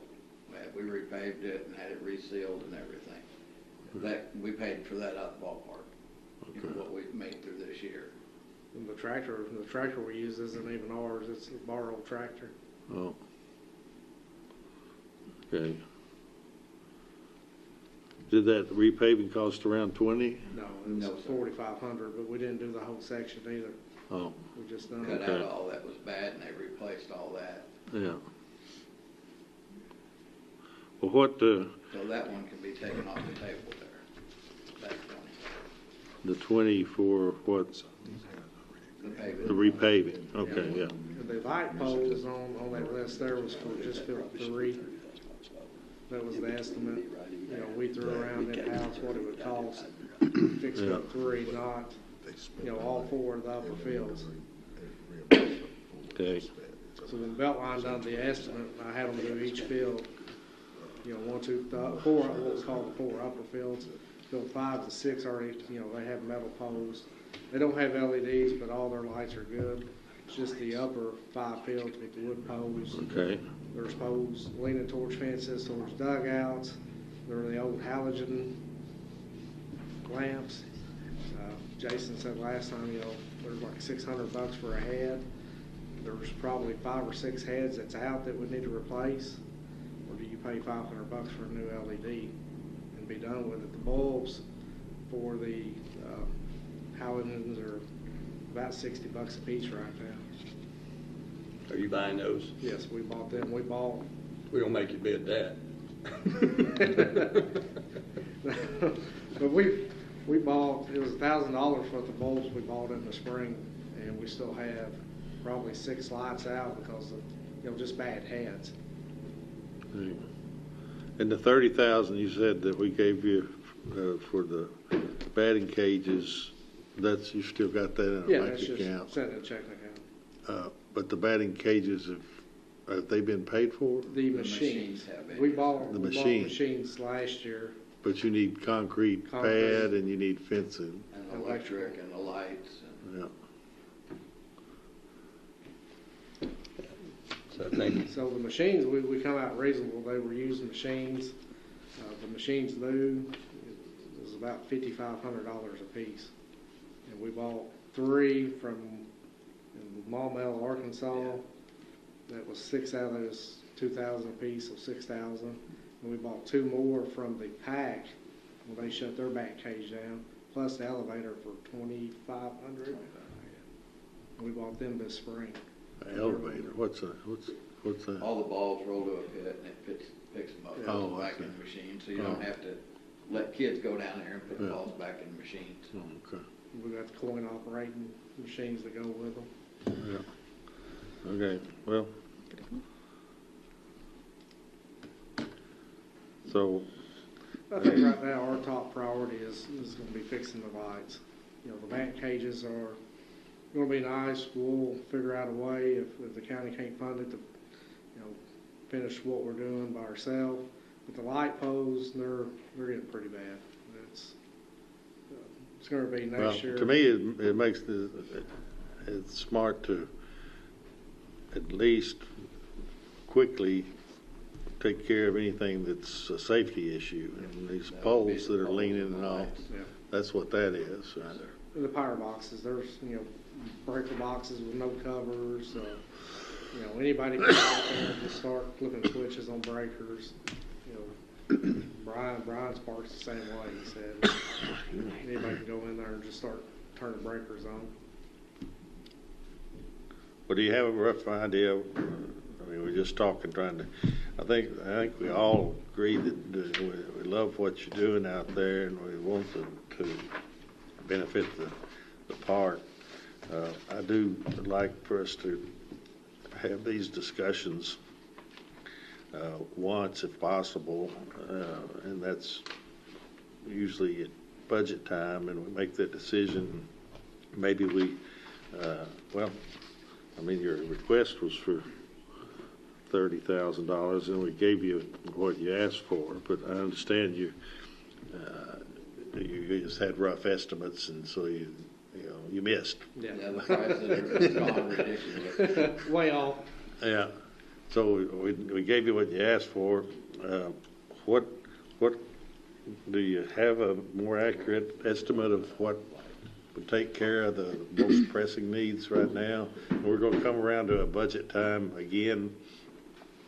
When do we start? Is it with our February, March? Yeah. So we're just a few months out from starting in on the budget. Do you think? And if we have Steve Irvin to kind of, he's really good with this kind of thing, and I think he could benefit. Maybe, and we need to have the legal question answered. Is it mandatory that we bid this stuff out? Generally, I think it's isn't it 5,000 or 30,000, 25 or 30. What? We have to. Well, why can't we just decide we want to put the lights? I mean, we've allocated money to improve these park systems. We still have money. We know we're not going to spend it between now and budget time. And I don't care whether, I mean, I want it done legally, but I brought this issue up for about 3 meetings now. We're finally to the point where, well, I guess we need a bid. All right, fine, we need a bid. Then let's choose. Let's decide to do that so that this project then gets done in about 3 or 4 months. I am not in favor of deferring this issue to the budget process, which I have come to learn doesn't really mean much, because we put money in this fund for this exact same stuff, and now we don't want to do it. Well, it seems to me that the question is whether we can do it legally. Well, let's say we want to do it. Say we want to do it legally. Are we willing to do it legally? Yeah, well, let's find that out and then move forward with it. I mean, I don't have a problem with that. Yeah. I think whatever we need to do, I think we need to get Steve Irwin involved as project manager, let him go out and work with the people from Reland and come up with a priority list of what needs to be done with a recommendation of what they can do that we don't maybe need to bid if they can do it themselves, and what needs to be bid, and come back at our December meeting and have an estimate on what the lighting's going to cost and be prepared to do the bidding to do the lighting, because that seems to be the most immediate safety need and probably the biggest ticket item. To do that one and then go on from there. And I think whether legally we have to bid or don't have to bid, I think we need to bid. Let's presume we've got to bid. I think we need to bid the lighting. I think we need to bid the lighting because we can probably get better costs rather You than have a bid on the lighting. Yeah, well, They're we, talking about. We've got an estimate. we have to advertise it and we give have to everybody a chance to do it. but I would favor us asking the project manager to work with the Reedland people, come back with a list of priorities and what we need to bid, the big ticket items where we can save money, and then where we can save money by working with the Reedland people to do it on their own. Is there, I think there's a certain amount of money, once you hit that threshold, that you have to bid. Right, So like 30 or 40,000, isn't it? $40,000, so $30,000. $30,000. It just got upped. The statute says 40, the administrative code says 30. So it's 30. It is. For now. For now. Until those change. Right. But I just think we're better off, because we can debate this for another 2 hours of what we want to do, but if we let Steve work with them, come back, and the way he did the Heath project, come back and coordinate that work that needs to be done. Can we take the ambiguity out of this answer? Can we say, this is a project we want to do, and we're going to do it? You know, we've got an estimate, so we know it's ballpark. It's not $1 million. And let's just say, we're going to do it. And we're going to put it in process, and we're going to put a bid out, and we're going to get it done. And I ask these guys to come back to tell us again the meeting lights. And I guess what I don't want to do is say, well, can you pick the 4 worst light poles and that you feel bad about, and we'll do those 4 now, and then we'll do it at a budget meeting, we'll look at it. Let's just get this done. Well, that's what we thought we were doing in April 6th of '23 when they asked for the 30,000 on the batting cages. They gave 30,000. You know, there was a total of all these other things of 110. But I mean, we discussed all that, and that's what we came up with then. And now we're but since then, we've come up with, I mean, this letter was September 7th, 2023. So I've been talking about this issue as a commissioner for, well, however long September 7th was. And I mean, I'm obviously frustrated. I'm to the point of, we've got the money. This is the very community that we asked to pay more insurance premium tax. Heath, Reedland, and Lone Oak. We've got an opportunity to make an improvement in this community, and let's just say we're going to do it, and let's do it. I can support us getting Steve Irwin involved to help coordinate it, and ask him that it comes back at our December meeting with bids for the lighting, because we know that needs to be done, and come back. Well, what I'm hearing is and maybe you're trying to say more. What I want to make sure I'm not hearing is that you're supporting the fact that we're going to talk about it again with a bid, or are you supporting let's do the bids and let's get it done? I think we need to do the bids, and let's get that one done. See what it comes in, because that's one thing we know is a safety issue, and it's probably your top priority to have good lighting. It'll save us money from having better lighting out there, and I have no problem with us getting bids that we will come back at the December meeting and consider the bids.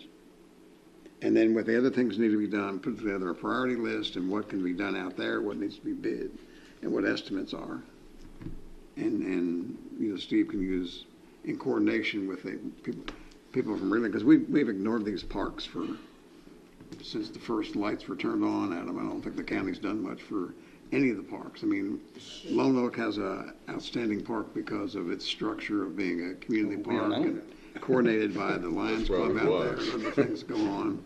And we've spent some money, made some great improvements out at the Heath, and I think it's Reedland's turn to get this thing done. So again, I favor us coming back at the December meeting with bids on the lighting.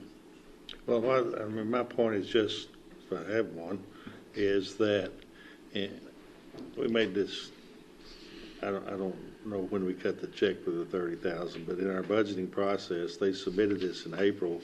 I don't remember when we did the budgeting. It was the last commission meeting. It was the check you gave us. It was for 30,000. But we made a decision well earlier than that, didn't we? Yes, part of it. So as part of that budget discussion, it said this budgeting is I forget what word you use, worthless or whatever, but, so we've had this discussion with this right here in our budgeting process, and we came out with $30,000. Nothing changed that I know of. See, I guess Now we're talking about, well, Oh, so we need to make it 225,000. I recall during our budget discussions, we also talked about allocating a higher amount of money for each park to make improvements. I don't know that we specifically identified projects, but I thought we talked about identifying a couple $100,000 to make improvements at each park, is why we had the high number in the budget. I disagree with your memory, and I disagree, frankly, with the budget memo that I've seen. What my memory is we created a new account called Park Renovation Projects, and we put $870,000 in. Right, that's what I'm talking about. That's what my memory. It's not a new account. Well, it's never gotten $870,000 before. We agree with that? Yeah, but that was for soccer and I understand there's a budget note that says it was $600,000 for soccer, but that's somebody's budget note. Somebody wrote that, but I'm just telling you, this commissioner, and I'm one of 4 that get to vote on it, was agreeable that we're going to put $870,000 into a park renovation projects, and then throughout the year, we would come back and decide which one's going to work. And we have spent, looks like, well, we've spent about $200,000, and we're about to spend another $170,000, which is good.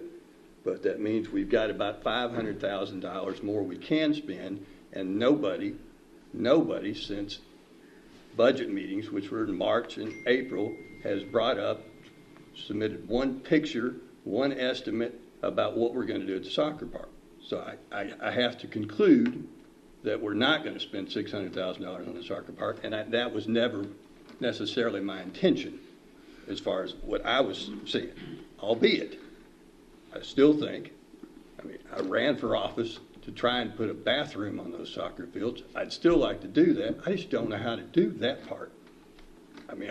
We've actually previously budgeted money for that. We just haven't done it. We're in agreement on that discussion, why we put $800,000 in there, because we were going to do improvements at all the parks. We're not in disagreement with that, Eddie, and I'm in favor of getting bids for the lighting and doing it now. You gentlemen, you gotta, you guys are out there all the time. You're with the kids, you know your park better than I know it. You have a list of priorities, starting with the lights maybe. That's a safety issue. There's other things out there in your park that a short list. You got a short list of things that needs to be done. To be real honest with you, we're looking at the lighting in the batting cage. That's the only thing we're looking for. We have been maintaining and upgrading the park ourselves. Okay, so that's not a whole lot. Those are our 2 main priorities that we just can't come up with $230,000 to better that park. And we may make $10,000 this year off, our spring and fall season.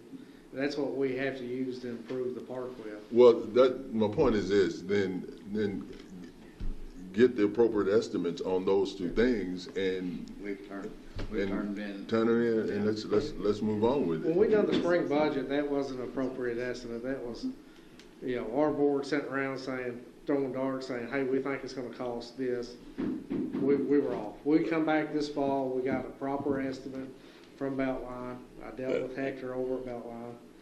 He come out, we walked the park, I showed him the pose. He said, yeah, I agree, this pose. And he broke it down for Phil. And my suggestion is not excluding Steve. Yeah. Get him involved. That's his thing. So that's my comments on that. In fairness to y'all and your estimates, you've always had a broke county.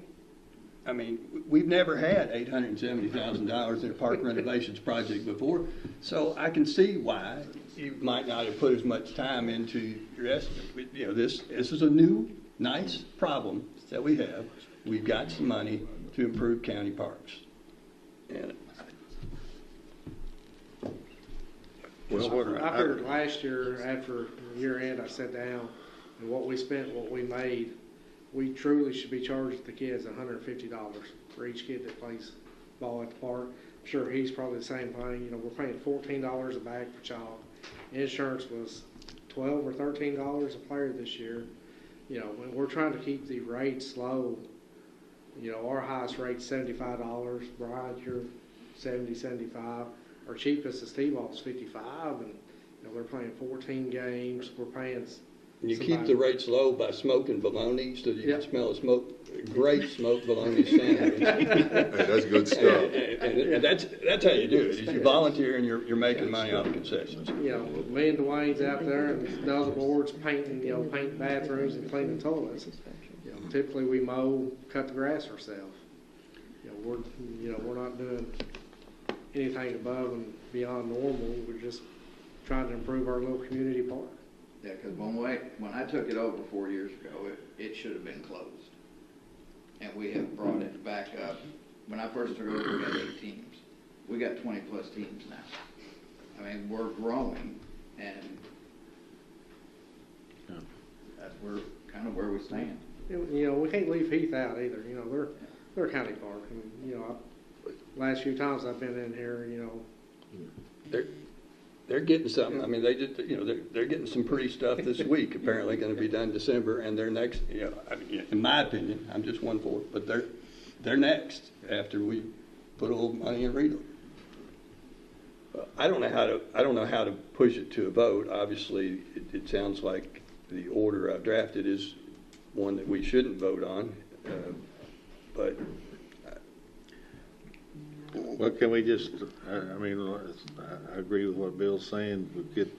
If we get Steve involved in this and not drag this thing out, but identify what needs to be done, prioritize, decide, we can get some better figures on what other, you know, soccer, I don't know what you have in mind about Heath. I would like for us to, after we get whatever we're going to do done, is to do this stuff at budget time, because I think it's the best time to do it. That's what it's for. But in this case, we come back, you know, 5 months after the budget and decide to do a whole lot more. And I understand we've got some money to spend to do that. So if can we maybe just agree that we're going to go forward with these priorities that these gentlemen have identified, get the bids on them, and I think all 4 of us are likely to agree on what we want to do out there. Okay, I'm fine with that. My wife is texting me, wanting to know when I'm coming home, so I'm fine with that.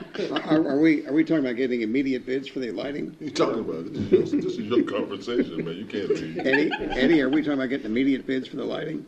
Well, I guess I'm leaving this meeting thinking that, how do we do bids? So I assume a Steve E and a Steve D have to decide, all right, we're going to put out bids. And then, I mean. What about Steve E? We don't have to approve. You're the guy. We don't have to approve an order for them to get bids. We just have to approve the bids when they come in. Right. Is that correct? Steve E's about to talk. Tell us. Go ahead. Once I'm given direction from you, what you want to pursue, whether that's batting cages or lights, at that time I would prepare a bid package. And I would send the bid package out to known contractors, but also put it in the newspaper or online, as we start to do now, and give them 7 to 21 days. And at that point, I'd have those bids back in hand and then forward them to the fiscal court. Obviously, they've already done a lot of work. Hector that he's worked with is who I worked with at Heath. So, we understand the process, so it can move pretty quickly if you all decide to do that.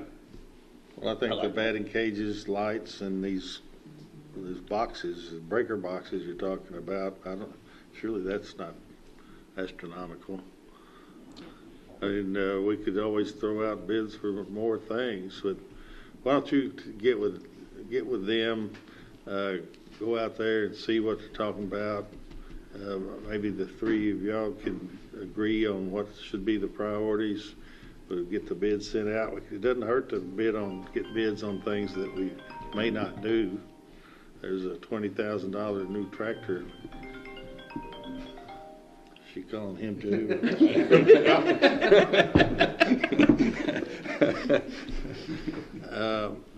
and, you know, maybe seek bids for things that may not be in the very top priority. Maybe they would want to do those things.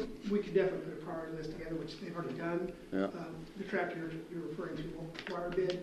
It will require 3 written quotes, which we can certainly do for what you're wanting to get. You know, we get other quotes for that, but we can put together that priority package and have more quotes if that's what you want. Y'all got a place to store a tractor out there? We have a garage out there. Yeah, We have a lean-to out back. It's probably on state contract, what they want to allow. So it doesn't even require quotes. Well, that's right, yeah. Yeah. So I'm confused exactly what we're talking about. We're going to ask Steve to come back, to go ahead and get bids for the batting cages and the lighting, and come back to us in December. Is that what we're agreeing to? That sound good? Yes. Yes. It does. Yeah. Okay. And So we're just- asking Steve Irwin to get bids on lighting and the batting cages and come back with, if we can be done by December meeting, that's what we'll do. Is that what we're agreeing to? Yeah. Okay. Yes. Isn't that what you want, Eddie? Yes. So you're getting what you want? Yes. Am I agreeing with you? Yes. Okay. But he's not home yet. I don't know what all we got. So, I mean, we've said before, and I'll say again, I think we really love the idea of you guys doing all these things and bring that park back to where it needs to be, and we're going to throw in and help. We just need to make sure we obviously follow the legalities, and perhaps it'll help us to even save a little more money. Save a little money and put more into it, you know, that sort of things. Thank you, we appreciate it. Thank you very much. Yes, sir. Appreciate you guys. We're getting anywhere near the end of this thing. We're at court orders. No, we got court orders. Okay, let's go with the court orders then. It is ordered that effective October 26, 2023, the employment of David Spears, operator lead at the McCracken County Road Department, be terminated. He has 280 vacation hours for which to be paid. In addition, he has 112 sick hours to be credited to the Kentucky Retirement System. Motion. Second. Any discussion? All in favor, aye. Aye. Opposed, no. That carries. It is ordered that the judge executive be authorized to execute the memorandum of understanding between partners of the Community Scholarships Program. Partners are Rotary Club of Paducah, Community Christian Academy, McCracken County Public Schools, Paducah Public Schools, and St. Mary's School System, McCracken County Fiscal Court, Paducah City Commission, West Kentucky Community and Technical College, and Paducah Junior College Incorporated. The purposes of this MOU is to create a public-private educational partnership among partners to increase high school graduation rates, increase the transition rates to post-secondary education, and to improve the overall quality and skill level of the workforce in McCracken County by reducing the financial barrier to post-secondary education and training completed. Motion. Second. Any discussion? Have we done this MOU before on this? We've not, haven't we just always just voted to give money? But this, You haven't done one recently, I think there were smaller ones. These have obviously more partners, but the goals of the program haven't changed. They're written exactly the same. yeah. Okay. Well, I'm assuming because it's in here that there's some good reason to have the MOU as opposed to just donating money. So, all in favor, aye. Aye. Aye. Opposed, no. That carries. It is ordered that the judge executive be authorized to enter into an agreement with Compass Minerals for the purchase of salt and execute all documents necessary for same. The agreement will be for approximately 500 tons of salt at $87 per ton. The purchase price is determined by a state contract. So move. Second. Discussion? All in favor? Aye. Aye. Opposed? That carries. It is ordered that the sponsorship of a table at the Paducah McCracken County NAACP Freedom Fund banquet be approved in the amount of $1,000. So move. Second. Discussion? All in favor, aye. Aye. Aye. Opposed, no. That carries. It is ordered that 5 additional court security officer positions are authorized for the McCracken County Sheriff's Office. Motion. Second. Discussion. Can we have an explanation why they need 5 more? We received, the sheriff and then the judge executive's office received correspondence from the administrative office of the courts. They had analyzed security protocols and personnel here and decided that we could get up to, they've already left, I think it was 33 more positions. I think that's 34. And so in discussing it with Ryan, or with the sheriff, we had some, just didn't think that was practical, would not do that, but thought we could work 5 into our system better. Of course, we're reimbursed $15 an hour for every hour worked. We'll plug these into our pay scale. All of the ones that'll be entry level will be within that $15. Of course, we put uniforms on them, and there's some other minimal equipment needs to outfit a CISO, but we'll add 5 to the system. Don't think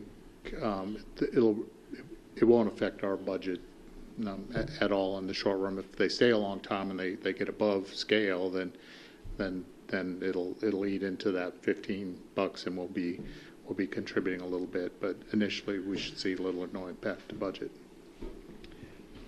Do they actually need those, or are they doing it just because it's available? There was a very comprehensive study, and they looked at the security program and protocols in a very detailed fashion, and it has to do with they want to get more court security officers actually into the courtrooms. So 5 courtrooms, 5 more CISOs. Okay. Thank you. I think it's great. Yeah. Any other? All in favor, aye. Aye. Opposed, no. That carries. It is ordered to approve the October transient room tax in the amount of $398,855.67 to be dispersed as follows. Paducah CBB, $117,519. Convention Center, $79,535.99. Sports Tourism Commission, $121,081.84. Escrow Fund, $80,718.84. So move. Second. Discussion. All in favor, aye. Aye. Opposed, no. That carries. It is ordered to pay the invoice dated October 25th, 2023 to PFGW for the Sports Complex project in the amount of $157,191. This is pursuant to the interlocal cooperation agreement dated September 7th, 2022 between City of Paducah, Kentucky, the County of McCracken County, Kentucky, and the Sports Tourism Commission. As per the interlocal agreement, the City of Paducah pays half of the invoice to McCracken County. Further, the treasurer is authorized to transfer $78,595.50 from the general fund to the Sports Complex Project Fund. So moved. Second. Discussion. All in favor, aye. Aye. Opposed, no. That carries. It is ordered to pay the invoice dated October 18th, 2023 to BFW for the Sports Complex project in the amount of $4,828.90. This is pursuant to the interlocal cooperation agreement dated September 7th, 2022 between City of Paducah, Kentucky, the County of McCracken County, Kentucky, and the Sports Tourism Commission. As per the interlocal agreement, the City of Paducah pays half of the invoice to McCracken County. Further, the treasurer is authorized to transfer $2,414.45 from the general fund to the Sports Complex Project Fund. So move. Second. Second. Discussion. All in favor, aye. Aye. Opposed, no. That carries. It is ordered that the following vehicles previously used by the McCracken County Sheriff's Department are declared as surplus to be sold at a future auction. These vehicles are purchased with local drug funds. 2015 Chevrolet Tahoe, VIN 1GN SK2EC3FR596993 with 88,931 miles. 2016 Dodge Charger, VIN 2C3CDXAG7GH121642 with 210,363 miles. Vehicle 2020 Dodge Ram 1500, VIN 1C6SRFFT8LN330079, mileage 68,970 miles. Motion. Second. Discussion. Let's bring some money. All in favor, aye? Aye. Opposed, no. That carries. And we've got two orders that we need to add. You got those? Yes, sir. Yes. It is ordered that $20,553.53 from the transient room tax escrow fund be transferred to the City of Paducah for bond payment on the Convention Center and Carson Center Series 2020B GOB. Motion. Second. Discussion. So why such a small payment?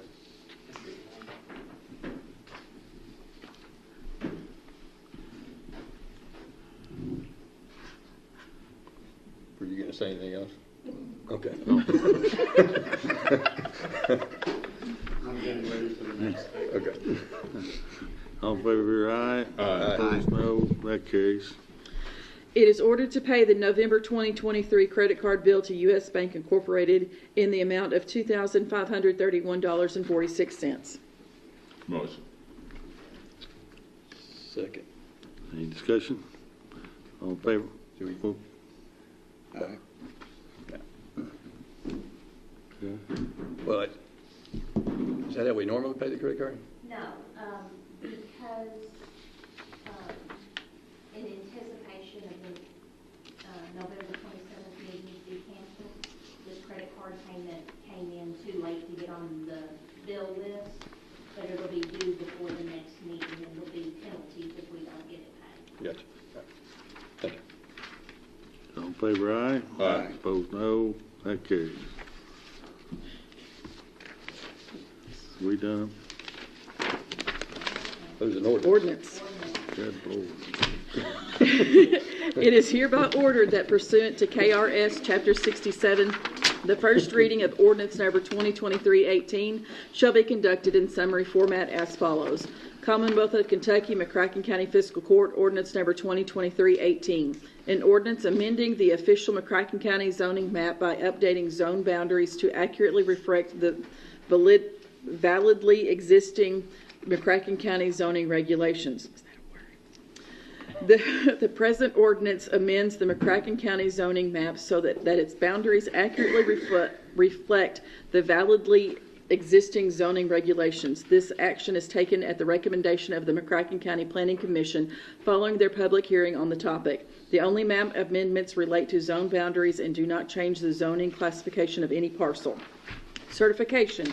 It is hereby certified by the McCracken County Fiscal Court that the present summary represents an accurate official statement of the main points of and contents of ordinance number 2023-18. Public inspection. Ordinance number 2023-18 shall be available for public inspection in its whole and complete form in the McCracken County Judge Executive's office during ordinary business hours. So moved. Second. This is our second reading? No, first. First. I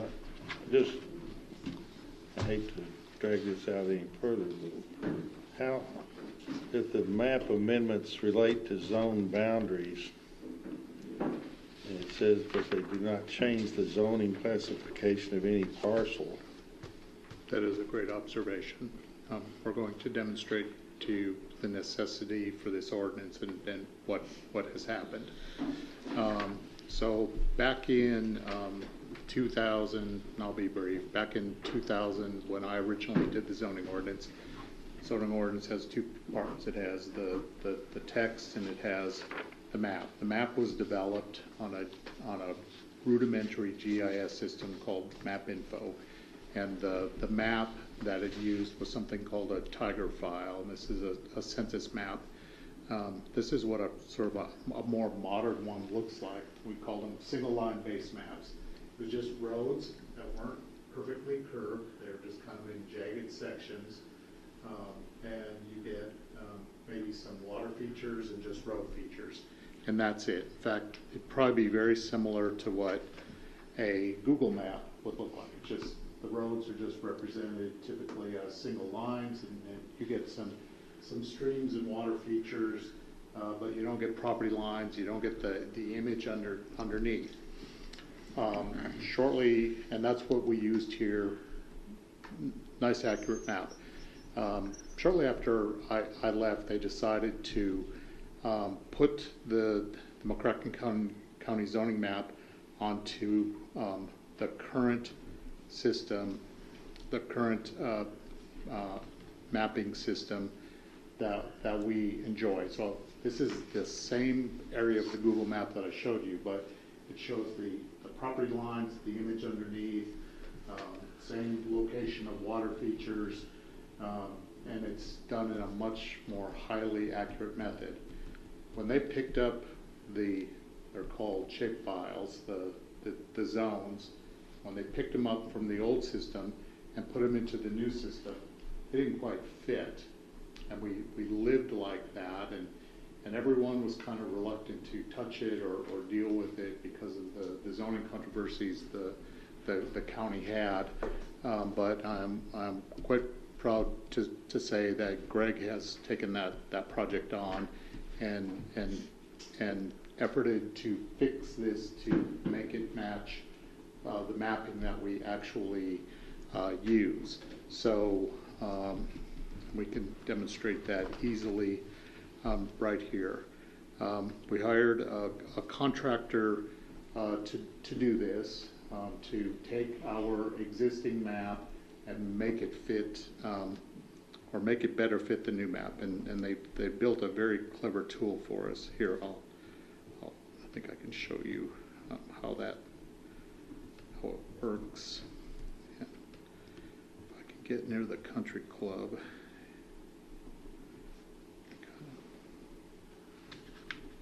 Does that better? Oops. I really wish I had. Your magnification on your browser went up. It did. Yeah. When I started doing this. Yeah, because you lost the swipe option to be able to show them.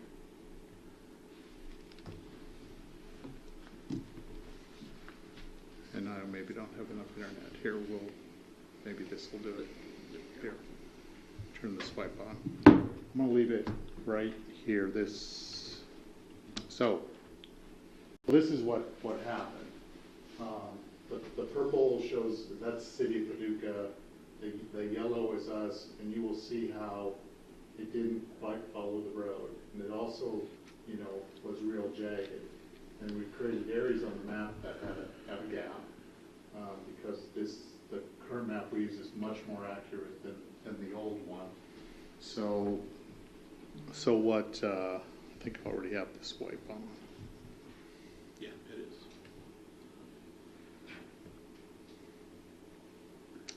I should have brought my mouse because I don't know how to adjust the size without, maybe this will work.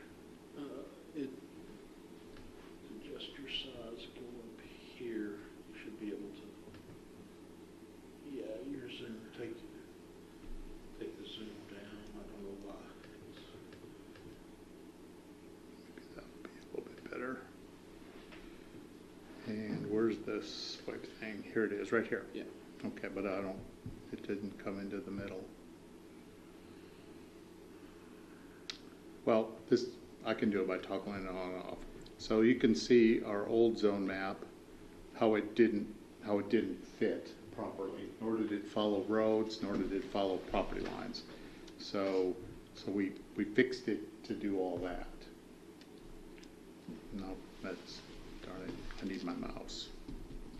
Would you have to get your mouse real quick, please? No. Good example is right here. When the green and the yellow were what we brought into the new map, and obviously it intended to follow the road, but didn't. So when we fixed it, it does that.